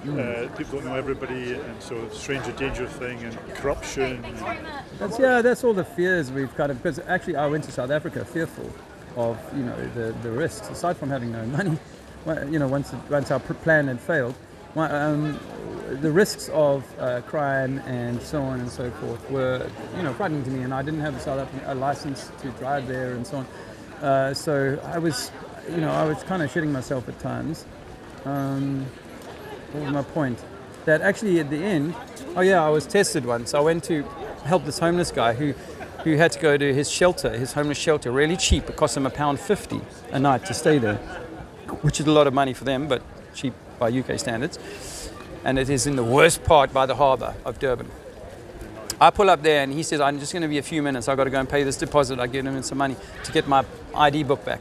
So he's like 10 minutes now. And there's these guys, gangsters, sitting on this wall on the other side of the road, 5, 6 of them sitting there and starting to eye me out. And people, he said, even this guy, he says to me, lock the car. When I get out, lock the car, okay? So I'm thinking to myself, what do? Do I drive around the corner? Or do I go and talk to these guys? I got out the car, went and talked to them, gave them some truth about who we are. So he's instilling his fear onto you? No. Someone was shot just a week before, right there, you know. So, and it's super. This is hardcore. I know it's real, but when somebody is that fearful, and you weren't, but you put his fear onto you. Yeah. But so I faced that, and I went out and spoke to these guys. And when I turned away from them 10 minutes later, I knew that none of them were going to follow me or give me any grief. I could just sit there and wait. With the door unlocked. You built up a rapport. Built up a rapport, and where once upon a time I would have driven around the corner and waited. Here's someone. Earth is flat, my dear. Water is level. Water is always level. Can't form a ball with water. You can't form a sphere with water. A water droplet has surface tension. A water droplet will not have people walking underneath it. Water is level. Every lake is provably level. You cannot walk underneath a ball and hold on. You cannot have rivers run up the side of a globe. This is nonsense, poppycock, and brainwash from childhood. Earth is not moving. You can't show me where the Earth is moving right now. Spinning at the speed of sound, I hear you say? Which direction are we spinning? Which direction are we spinning? Which direction are we spinning? I don't know, the stars go anti-clockwise, right? No, point to that direction, my friend. We're on a wheel that's turning. You should easily be able to detect the movement of that. Not if it takes a long 24 hours to turn. What's the speed on the skin? Because you know, 1,000 miles an hour. 1,000, yeah. So you're sitting on the end of the clock hand, yeah? You're not sitting on the spindle where it's just turning once every 24 hours. You're on the second hand and it is whizzing at that distance around, you know? People do that. They minimize and say you're only going 24 hours, 360 degrees, turn slowly in 24 hours. It's going to be, but only if you're the spindle. Not if you're at the end of a 4,000 mile hand. Because that's how long the hand is on this clock, 4,000 miles. And you're at the end of it. If I'm sat on an aeroplane doing a 500 or 1,000 miles, if I'm sat in Concorde, I can't feel that moving either, can I? So you are a flat earther? No. Well, the Concorde has a steel or aluminium canister or roof or can, yes? Would you agree? And it's a sealed can. It must be. Otherwise the plane would crash. Yes? And the passengers would die. So in the example of the globe Earth, we're told that there is no roof. There is no aluminium skin. So you're going to say that a Concorde could use, if they had the technology, atmosphere instead of aluminium as a roof. Or as a windshield. No, because you'd have the wind in your face, you'd have the friction of the air in your face. Of course. So the atmosphere that we're moving at 1,000 miles an hour to is subject to the same forces as the atmosphere that the Concorde moves through. There's going to be a displacement and a bow wave pushing forward of some of the air, but the rest of it, and that's why it's designed like it is designed to gently slip down the side of the plane and create as little drag and resistance as possible, right? Yeah. If I was to put my hand up out of the plane, my hand would go away very quickly. It's very windy, yes. And the plane's not going, it's going faster than the Earth is spinning. But the 747 example, plane is going half the speed of the spinning Earth, and yet our trees and our hands and our flies and our mosquitoes, none of these things are affected by the fact that there's no roof on the Concorde in this example.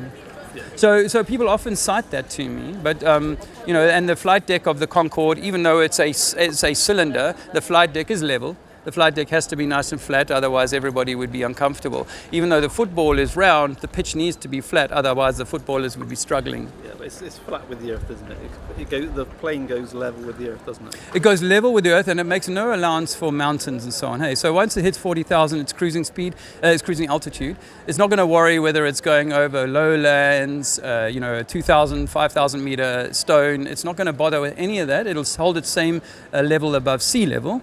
for the entirety of the flight. Now, Using a gyroscope, isn't it? So using a gyroscope, correct. And the gyroscope, if we were to change our aspect at all, would demonstrate that. It would say, hold on, you're not at the level that I started you at. But doesn't it stay, the gyroscope will maintain level with the Earth, won't it? Yes, and over a flat plane, that's perfect. But for the gyroscope, from the flight that I did recently from Johannesburg to London, it's a quarter of the way around the supposed globe, which is a 90-degree change in my clock face aspect, you know.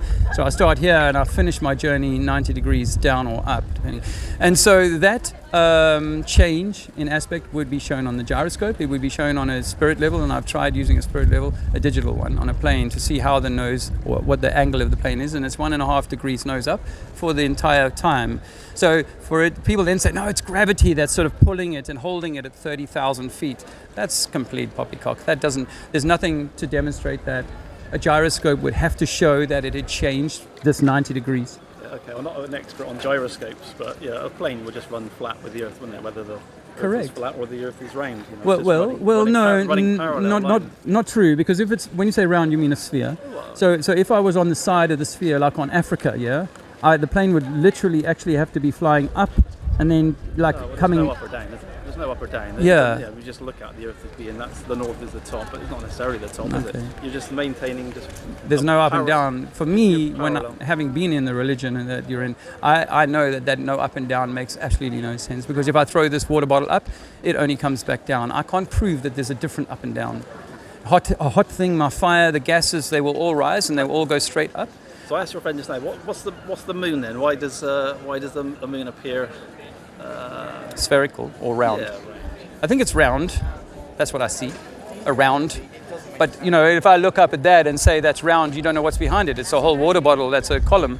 So why, when I go to Australia, it's upside down the other way. Isn't that amazing? Yeah. And that's not explained by the globe model, or it's because if the Earth, if you're circled up there, and you're looking at it from up here, and then I go down there when I'm upside down and I look at it, the moon is upside down, isn't it? Okay, so let's just say the moon is at our equator, which is our eye line, like this. You're on the equator. Yeah, okay.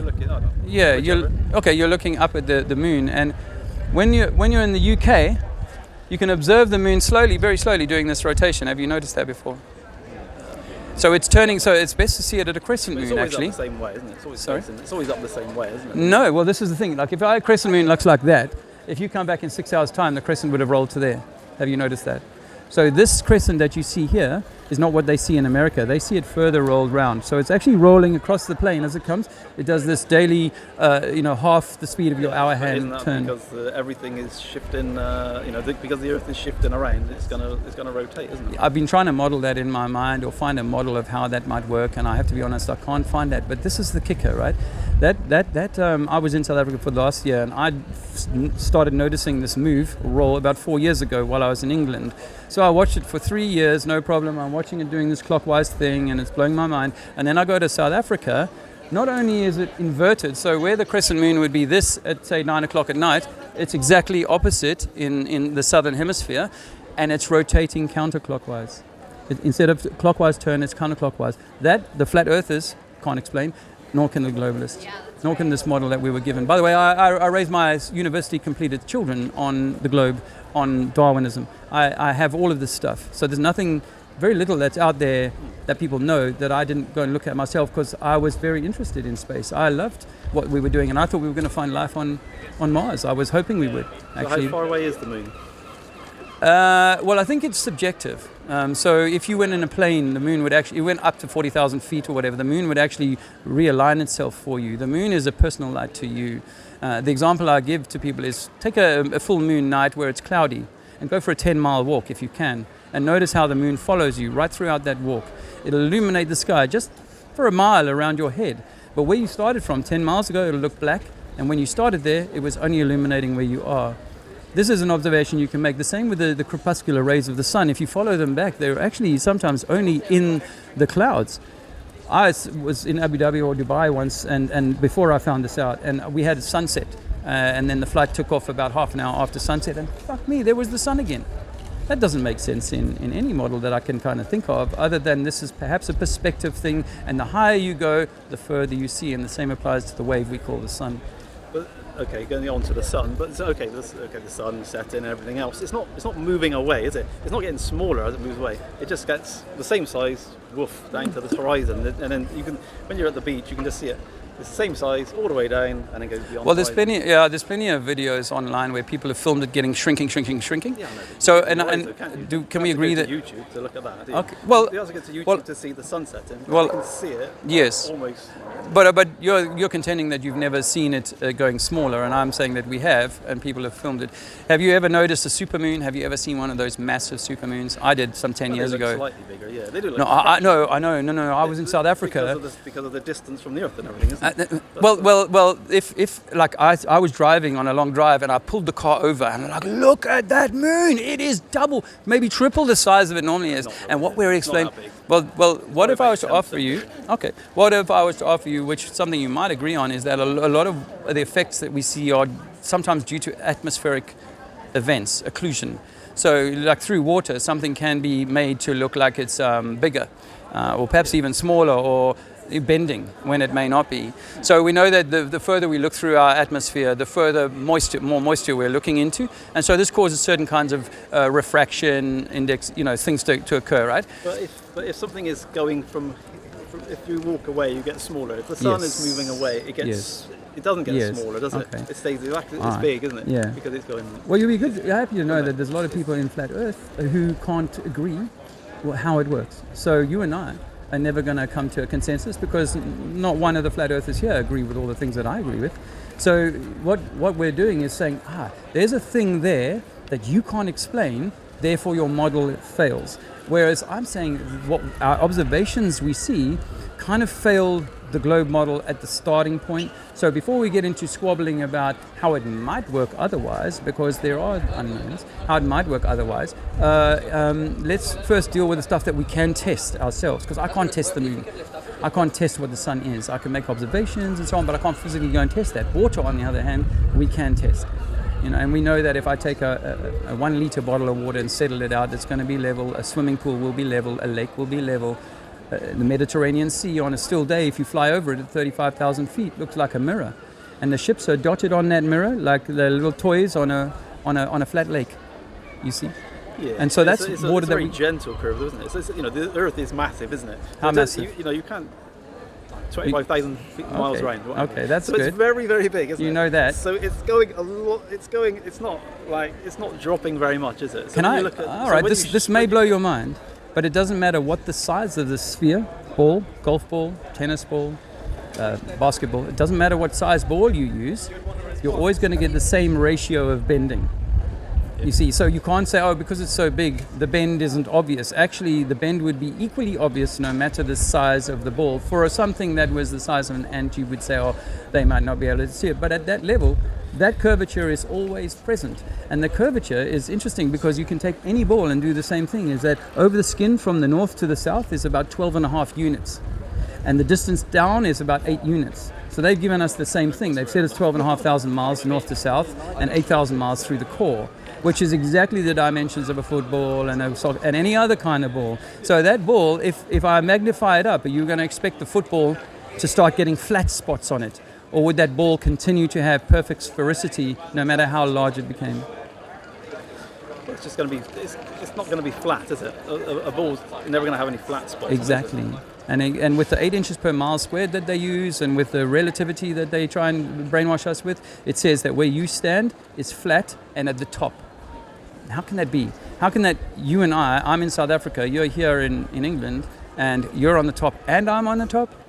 Well, you're not on the top, are you? We're just on the different sides of the ball, aren't you? You're on, sides of a ball now? Yeah. Well, or are we on the top of the ball? Well, it doesn't matter which is top or bottom, because the universe, which way is up in the universe? No, so let's just say it was a ball, right? Which is an amazing idea.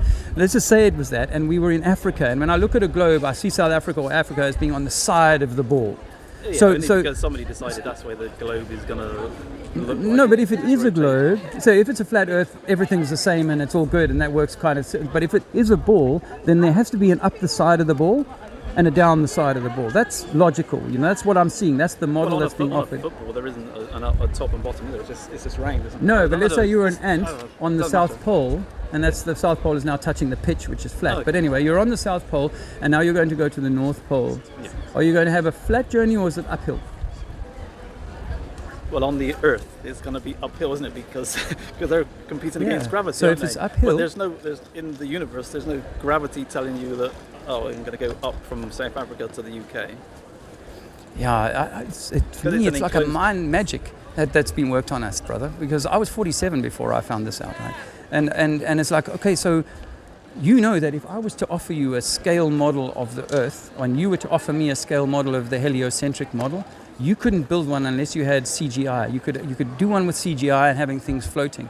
But if I was to take a big pond here in town and say, well, this is my model. I can throw some stones in there and make those my continents and sail around that all day long, and there's a ring around the outside of my cup, my bowl or whatever, so the water doesn't splash out. That's my model, and I can demonstrate that. But this idea that we're coming up the side of a globe and we can't detect that we're coming up, it just seems like everything's level. Because you're not going up, are you? But you're not going up, you know, in space there's no up, is there, or down? But we're in space, but we're not in outer space. We're in space right now. This is space around us. Yeah. And this space for me has, we can go up 100 miles, we can go into the floor about 8 miles, and we can travel laterally thousands of miles. That's what we can do. And if I offer you the scale model and say from England to France, it's a boat going over the ferry going over to Calais. Is that going downhill, or is it on the side of a ball, or is it just still level? Because we can see the White Cliffs from France, and according to the Globe maths, all of the White Cliffs, or about 300 feet, which is what they are, should be already under the bulge of the water. So it kills the idea. Even that close? Even that shorter distance? 20 miles. 20 miles away? Yeah, it's because the formula is 8 inches per mile squared. And so because you're squaring the miles, I don't agree with the formula. Like I said, it's wrong. So 8 inches is quite detectable, isn't it, in a mile? Yes. If you're building a bridge. Yes, exactly.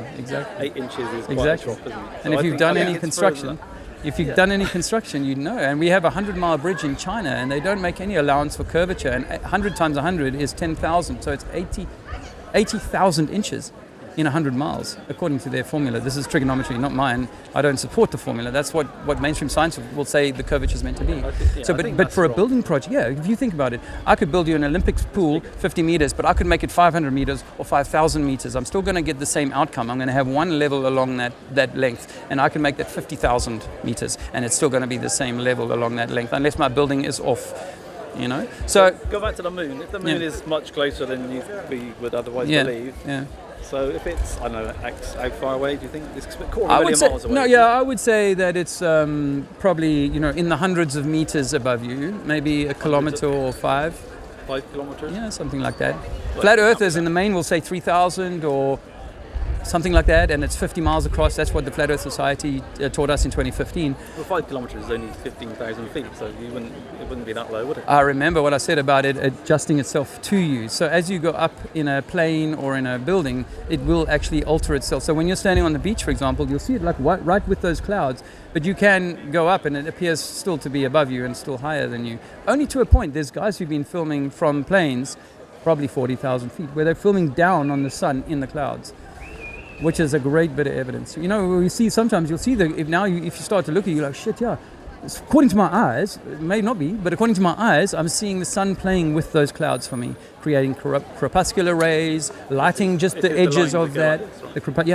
And you follow those back to their source, and you're like, shit, that's not very high away from me. It's only in the cloud bank, which is 500, 800 meters. But the sun, from the sun? The sun's not that, the sun's like 9 million miles away. 93, yeah. So it's 93 million miles. So, okay, so it's not going to be just above the clouds, is it? The sun can never be that close, can it? It's 9. Well, a lot of people. So when we first came into Flat Earth, we also believed in there being a single rock or a single entity that was providing all of the light, and I don't see it like that anymore. I imagine you're standing. The three of us are standing on a beach, yeah. And we're 50 meters apart from each other, and the waves are coming towards us like this. Each of us is going to experience that wave slightly differently, but it's going to be unique. The pressure of it and the rise and the crest of it is going to be unique to me as it is to you. Although we're in the same wave, we're seeing it, depending on our position on the beach, slightly differently. And that might have things to do with other pressures in the system. So that's how I see. How I see that. And again, as I say, it's not a single source. It's possibly a secondary effect from something else, which is why it can recenter itself on you.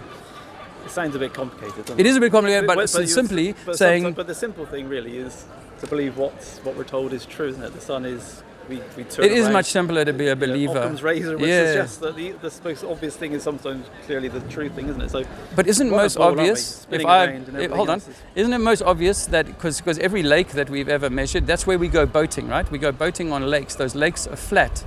So Occam's says that water works much better when flat. If I want to go downhill with water, I have to create locks to break it so that my boat can go down in segments. That's how reality works. So Occam's would demand, I would say, that this ball curving water, gravity, a force that holds in the atmosphere and allows humans to walk upside down when, just hanging on monkey bars is difficult for us. That is where Occam's should be applied and say, no. The simple thing is that we sail across flat water from here to America. It's a pond. They call it the pond. And we go from the same sea level in England as America. That makes much more sense to me now. Yeah, but this globe thing, because we were brainwashed since 5-6 years old, it's hard to see, man. Yeah, I get there's a lot of corruption in the world. And but you know why? Because, I must give you the answer. Why? Why would they do that, man? Why would they create religions and science that demeaned us? Well, power, money, and control. Power, money, control, and that you don't know that you are the creator, that you are the source, that the creator, like the Russian nested dolls, you are that small doll in the middle of the seven. And the creator is the big one, and the creator made you perfect to have a divine experience here. But so as it's more slave, of a religious thing than a... Not religious at all. Well, kind of. It's a kind of a spiritual thing, I suppose. Yeah, religion stole the spiritual truth of your crown. You are Jesus. You are you are the Son of God, if you like. You are the product. Now, all things around here are nature, so all things are that same God, right? The plants, the animals, and so on. They're all from that same essence. But that same essence wanted to come and touch itself, taste itself, experience things, have a good day, have a bad day. And it said, I've got the power to be all of those things, and I will come down in a billion different versions of myself and have at it and just see what the hell happens. And I think that's been happening for thousands and thousands of years, maybe millions, where, beings have been coming to this stage and having an experience. And for me, I think the experience has been usurped, stolen, controlled, so that you don't have that freedom.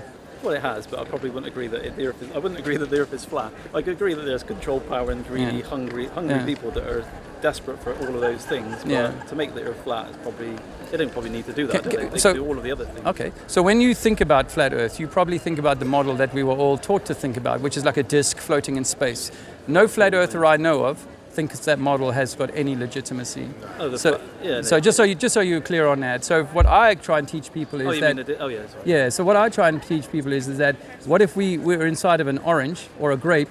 There might be other grapes, but we have no knowledge of those other grapes outside of us. All we know of is what's inside of our own orange. And all of our universe that we observe, when they do all the stars and look out into the distance, they say it's flat, by the way, but our galaxy. But all of that, and our solar system, which is incredible, it's like a disk. Everything's flat. No, everything's round up there, everything's round. No, well, our solar system is a flat disk. Our galaxy is flat. Rotates around the sun. So what if, I lost my thread.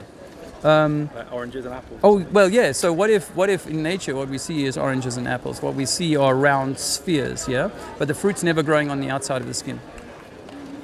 So in this case, we say that if we are a fruit of the creator of nature, we're a tiny little apple in an orchard of whatever, then we have to have a skin.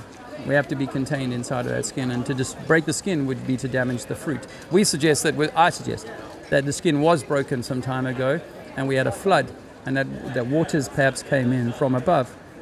So I offer to people that I think we're inside a snow globe. I didn't know that. A Noah's Ark, but 500 years ago or 600 years ago.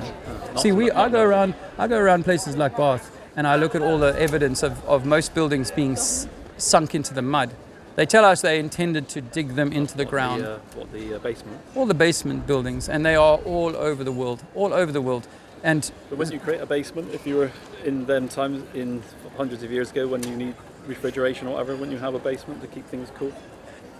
Yes, I think that's true, but I wouldn't need a refrigerator the size of my house.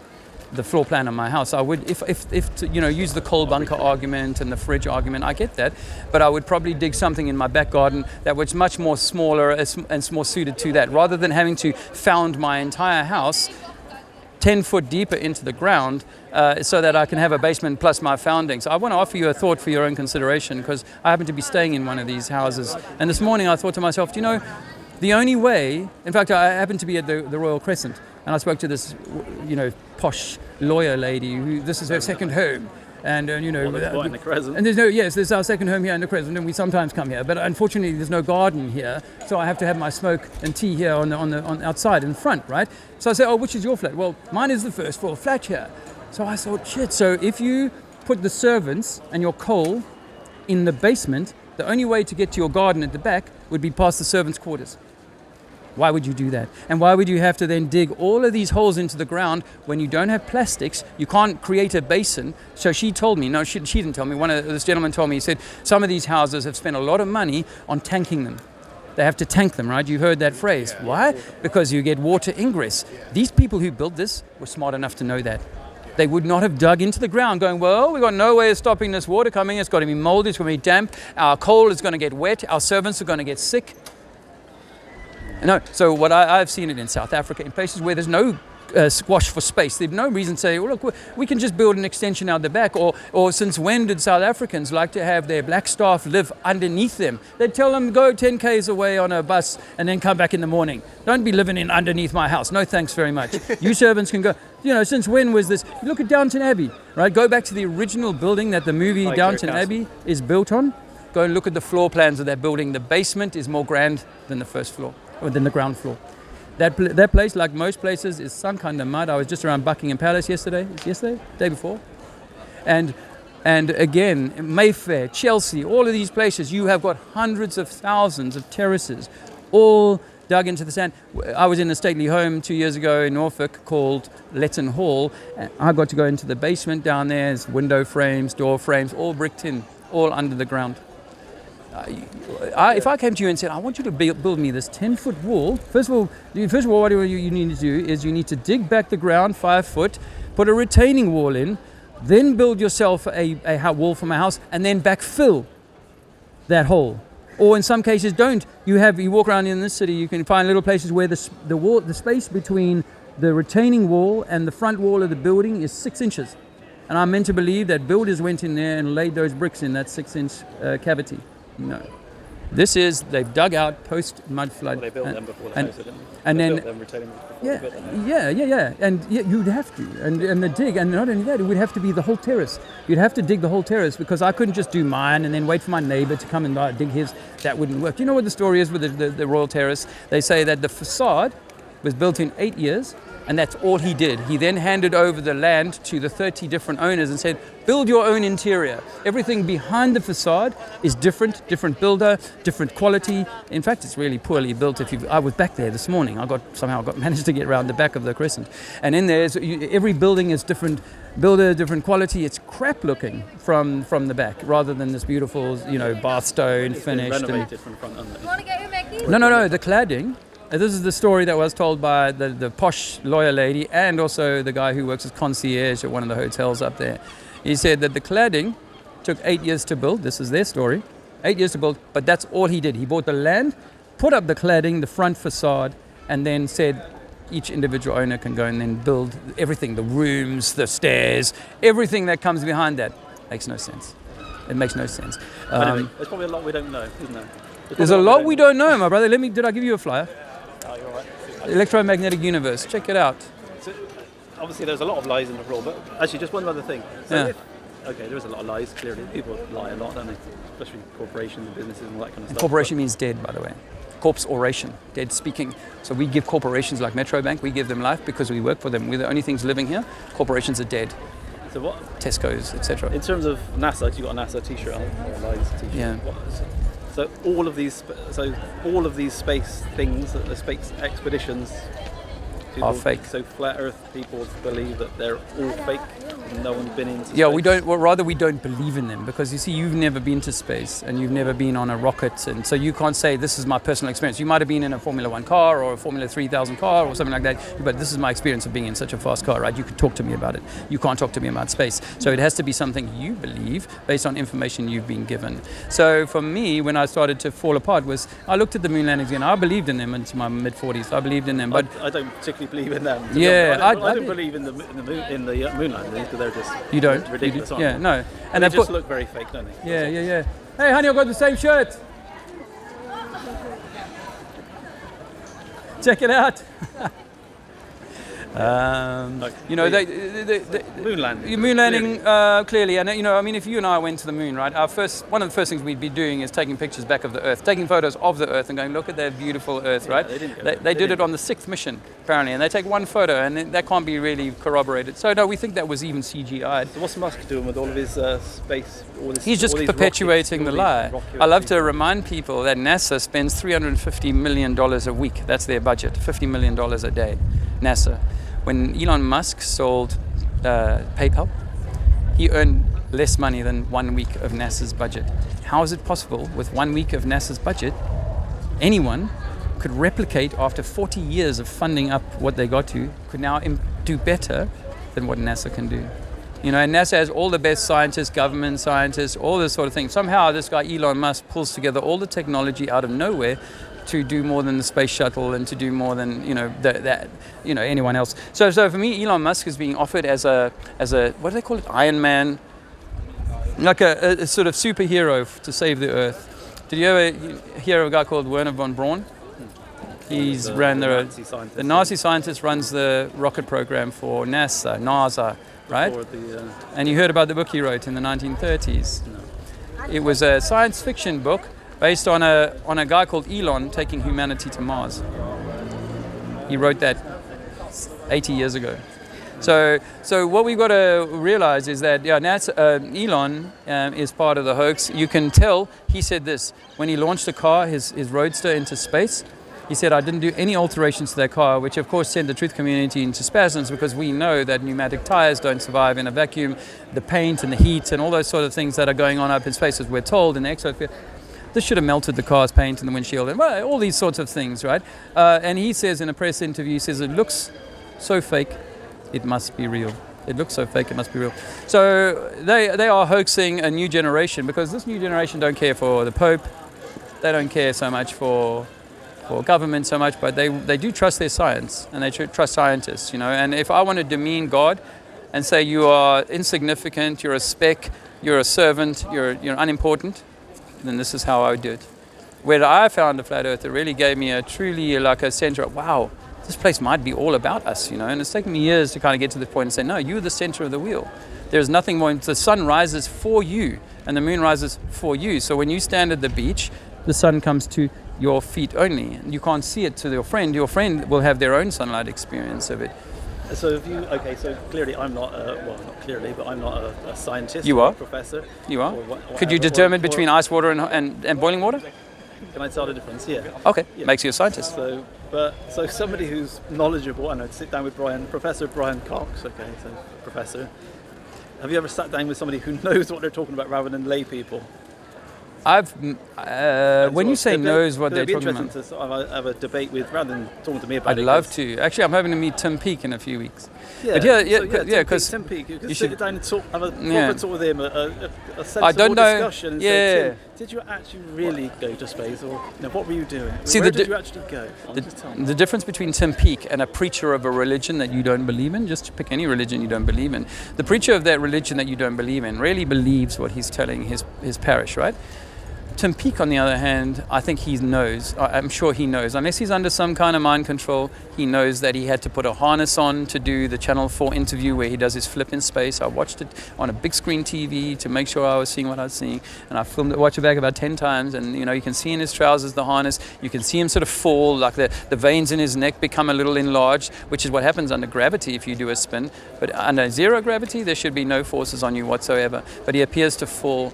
So I think that Tim Peake would maintain the lie. I've sometimes wondered, because I think he's probably a decent man, I sometimes wondered if if he was in the military in a position, and they said, listen, you've been selected for a particular mission, you're going to get information that is going to blow your mind, and you're going to learn stuff that you never imagined, but there's a reason why we're doing it, and the reason is X, Y, and Z. And I sometimes think to myself, is it possible that if I heard that reason, then I would lie to my children too, for the purposes of maintaining whatever it is that they're needing to maintain? There might be a higher purpose to this, so I'm not saying it's all bad, but I know for sure that these things that they tell us we're doing, we can pick them apart bit by bit like a magician show and say, look, there's the string, there's the mirror, there's the CGI, there's the bubbles coming from scuba divers in water while they're using the same spacesuit in zero gravity as they do in 3 or 4 bar pressure underwater. We've never taken a spacesuit into a vacuum chamber on Earth. You know, there's all these sorts of things that once you're no longer a believer in the moon landings and all these things, you go, oh, well, if they're lying about that, if they can't evidence that, why should I accept that they can do that? And that's where, for me, the moon landings then fell apart, and then the International Space Station shortly after that. It's like, shit, they're not doing that at all. You can, actually, I haven't looked at it through binoculars, but you can see the space station when it's kind of glowing, it kind of goes overhead. Yeah, so something is clear. Something's moving overhead. The space station is going overhead, well, isn't it? And you can see where it's what going can you north. see? What can you see? Well, just the reflection of the light on the okay. solar panels. Okay, so let's say, Pretty much. let's say we both agree that we can see a light moving across the sky. I could tell you that it's the ISS going past, or it could be some other celestial event that is being written off as that. Or if I was trying to hoax people, I might use a B-2 spy plane or something, put lights on it and get it to fly past certain neighborhoods every now and again on some sort of trajectory. Because I offer people this. Firstly, if the light was bright enough for you to be able to see it, the inverse square law demands that the amount of reflectivity of the ISS must be off the charts, because it's 250 miles and we can't see a lighthouse, the biggest lighthouse, from more than 60, 70 miles. So that we can see, you know, they're not running a lighthouse on that thing. It's apparently just reflecting, and if it's at nighttime and it's above us, then according to the laws of eclipses, then that should be within the penumbra for most of the time that you could see. It should be hidden in the shadow of the Earth rather than having the sunlight glint off it. Not only that, I say to people, wow, can you imagine an object smaller than a football stadium in your city, and you fly over that city at 10 miles? You'd find it hard to find that stadium. I don't. I find it quite easy to find stadiums. At 10 miles. But if it's illuminated.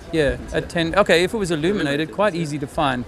At 20 miles, it's starting to get difficult. At 200 miles, it's impossible. You know, we can't see things. Things are not. You know, people say, why can't you see the Statue of Liberty? Well, we know that even if you had a clear day, if you went 100, 200 miles away from the tallest mountain, you're struggling to see it, you know. Everest you can probably see from a few hundred kilometers or a few hundred miles away from it, but that's because it's so supermassively high, supermassive. So you do see it from far away. The cathedral spire, you see that first when you approach a city, generally, because it's, you know, higher. But that doesn't, I don't know where I'm going with that. Anyway, there's so many elements to the model that can't be substantiated with, you know, real world. What do I see? And we can explain a lot of the phenomena. What we were told when we were kids was, you see the ship going over the curve, not that's perspective and angular resolution. It's going over the curve. Now we say to people, no, but we can address that. We can alter for that. We can change our perspective. We can go up the mountain. We can get a powerful lens telescope, and we can sort of see that for another hour, you know, after it's supposedly gone over the curve. So we can start to challenge those things that we originally assumed, well, the only explanation is globe, rather than what about refraction? What about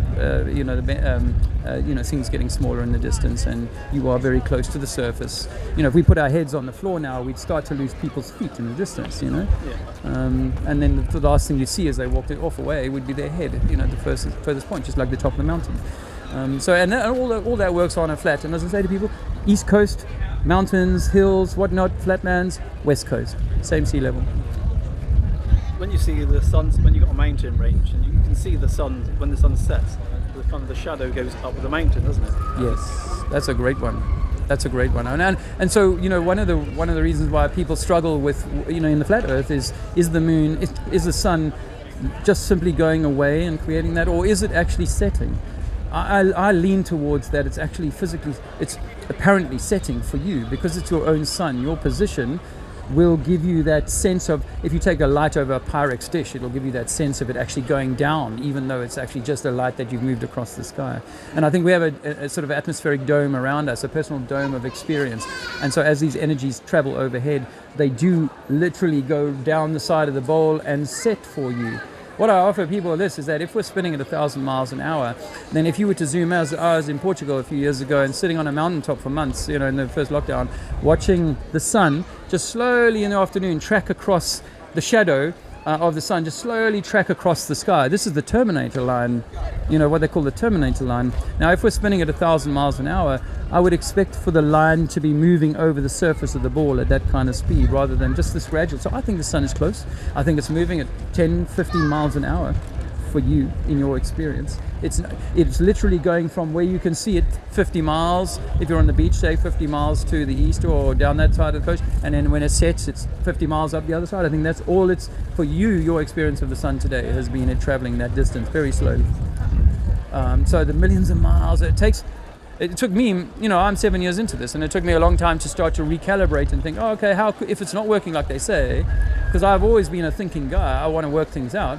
But if it's not working like I believed it was working, then how else could I explain that? And only once I meet someone who's willing to at least hear some of these ideas, I can say, oh, well, maybe it's this. Maybe it works like that, you know? But I don't have the definitive answer. One of the most humbling elements of this is that, no, I don't know how we come to be here. I don't know what's outside of our bubble at all.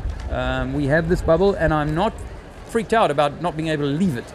Operation Fishbowl, I think, was when they punched, you know, big explosives into the roof in 1956. The Russians and Americans, well, it was 52 to 56, I think, 4 years, where they were just firing heavy weaponry up into the sky, exploding high altitude, making high. And I think I think they were trying to test the roof because they'd found it with Admiral Byrd in the years preceding. Because if we do live in like a Millennium Dome stadium, you know, the Millennium Dome in London, well then naturally there is a high point at the center and a low point towards the equator, towards the edge, the rim. And there's a suggestion that for all the years that he was there, he was looking also to see if he could find the roof, and that he may have found it. It's much lower at that point. You know, that's what I think. That is somehow. Because if you think about how if you made a football stadium, like the Cardiff Stadium, for example, I think it's got a roof on it, you know. Again, a dome structure is stronger. An egg makes itself into that kind of dome structure because it's much more, much stronger and so on. So I think the oblate spheroid that mainstream science talk about might be true, but it's an electromagnetic oblate spheroid within which there is this accretion, this creation disk upon which we live, and you are a microcosm of that. So your avatar here is the center of the apple, where the seeds are at the center of the apple. That's your physical avatar. Where the seeds are at the center of the apple, that's our continents at the macrocosm, and we're all replications of that, just smaller. And just in the same way the Earth has its own heart, its own cycles, like a woman has a monthly cycle, the Earth has a monthly cycle. We have seasons. Our body is connected to the lights. We think that the 7 wandering stars, the big stars, they're connected to chakra points in your body. Lower chakras, middle, Earth, heart, and then the higher chakras. And it's all, these things are all interlinked, and it's almost like I said earlier, the Russian doll, where the inner one is perfect, small, like the orange. Cut the orange open, the inner cell there, one tiny cell of the orange is perfectly orange, just tiny. And it's just like you're perfectly the creation, just a tiny version of it. And people get carried away with, we're always spilling oil and plastics and so on, which we shouldn't be doing. But they don't care so much that they're destroying their own biome by eating crappy food and all that sort of thing, So the most important vessel to take care of is your own. And then from there, you can take care of the world. But most people are more interested in, I'm going to shout about Greenpeace or, this oil or whatever. I'm going to shout all about that and not worry about the oil I'm putting into my own system, the poison I'm putting in my own system. I'm going to get drunk tonight on your alcohol after having a rally for, save the whales or something. Well, it's like, no, what about you? You're the most important thing here. And then if humanity was to sort themselves out, they wouldn't be spoiling the earth. They wouldn't be, me, I lead a much more simple life now because I don't want to, add value. Although I think carbon emissions and all that sort of stuff is a hoax and it's all designed to control us, make us pay taxes and limit our movement and that sort of thing, I still am not profligate and wasteful and so on. You know, I honor this nature, and I don't seek to just chop down trees willy-nilly or kill animals willy-nilly, you know. But if I'm hungry and I need food, then yeah. If I want shelter and I need a fire, then yeah, I do those things, you know. Yeah, no, there's more to it than meets the eye. There's a lot more to it, my friend. And the thing is that the intellectual debate around flat Earth is stifled by this mainstream kind of idea of what we were all taught about. It's a stupid, archaic idea with a disc and so on. It's more about saying, no, let's be humble and say we don't know. What if scientists never got outside? What if they've never worked all of this stuff and they're trying to work it out themselves and retrofit a model around that? Then actually it makes us much smarter than we ever thought we were. Because as I say to them, you are a scientist. You have all the intellect of a scientist. You can go and test something. What they do is say there's mathematics that you can't work out, and there's theories that you just have to accept. Rather than, no, the science of let's measure this hill. You know, what's the gradient of this hill? Well, we can go and measure that and physically agree or have a difference of agreement, but we've done our own physical measurement of that, and that's good science. Well, I suppose on one hand, you could have a scientist who go back to Brian Cox or whomever and say to you about the sun setting and the silhouette going up the mountain because it's going over the horizon and so on, and say, okay, well that's a proof. But from a flat Earth perspective, you say, oh well, I can't explain that, so therefore I don't really know. So on one hand, you've got a sort of a absolute, a proof that it is round and it's setting, which you kind of disregard. And on the other hand, you say, okay, well the water is flat and you should be able to see the cliffs of Dover. Oh, so that's proof. So. Well, you see, so the water is something that we can measure. The sun, as I said, isn't something we can measure. But if you imagined, we made a miniature flat Earth model here, and then I took a light across the plane of that, and it took me 24 hours to move it across that plane. And then as I moved it across, then the shadows and it's only 10,000 feet high, for example, then the shadows that it may cast into the distance from things, mountains far away and so on, would align with this idea of it simply moving away and this shadow stretching. With lights, street lights, for example, the closer you are to the street light, the shorter your shadow. The further you are away from the street light, the longer your shadow. Well, that's if you've got a pole or a mountain sticking up and this light source moves further and further away, then naturally the shadow will lengthen. While it's directly overhead, there will be almost no shadow at all. And that works perfectly on a flat Earth. So for me, the sun's, although we can't necessarily say this is how we prove it, we can demonstrate models in which that we can have that same effect, and we don't, as I said, have this issue of there's a terminator line that should be moving constant with the spin of the Earth. Well, it does, doesn't it? Like you said, it doesn't move slowly, does it? If it's moving 1,000 miles an hour, but it's not like a solid line, is it? It's not like a silhouette. It's kind of a blurred. It's probably moving at 1,000, but it's a blurred. Yeah. It's a blurred shadow, isn't it? So it's dark at one end and light at the other, and everything in between. So it's a slow transition, isn't it? Yeah, remember what I said earlier on, we're not standing on the spindle. In this heliocentric model, they take you from the spindle. I'm trying to tell you that you are the spindle, but the heliocentric model puts you at the end of the 4,000 mile clock hand. So it means that really, even though it's 15 degrees an hour, it's still moving extremely fast in order to do the 24,000 mile circuit in a single day. If you put a Formula One track down, it would take 4.5 days for a Formula One car to get around here. So if I was standing at any one place and I saw the Formula One car go past, I would clearly see it zipping past me at a pretty good lick. So I imagine that whatever effects that would come from this light show, we should be able to detect some kind of movement consummate with that sort of speed of spin.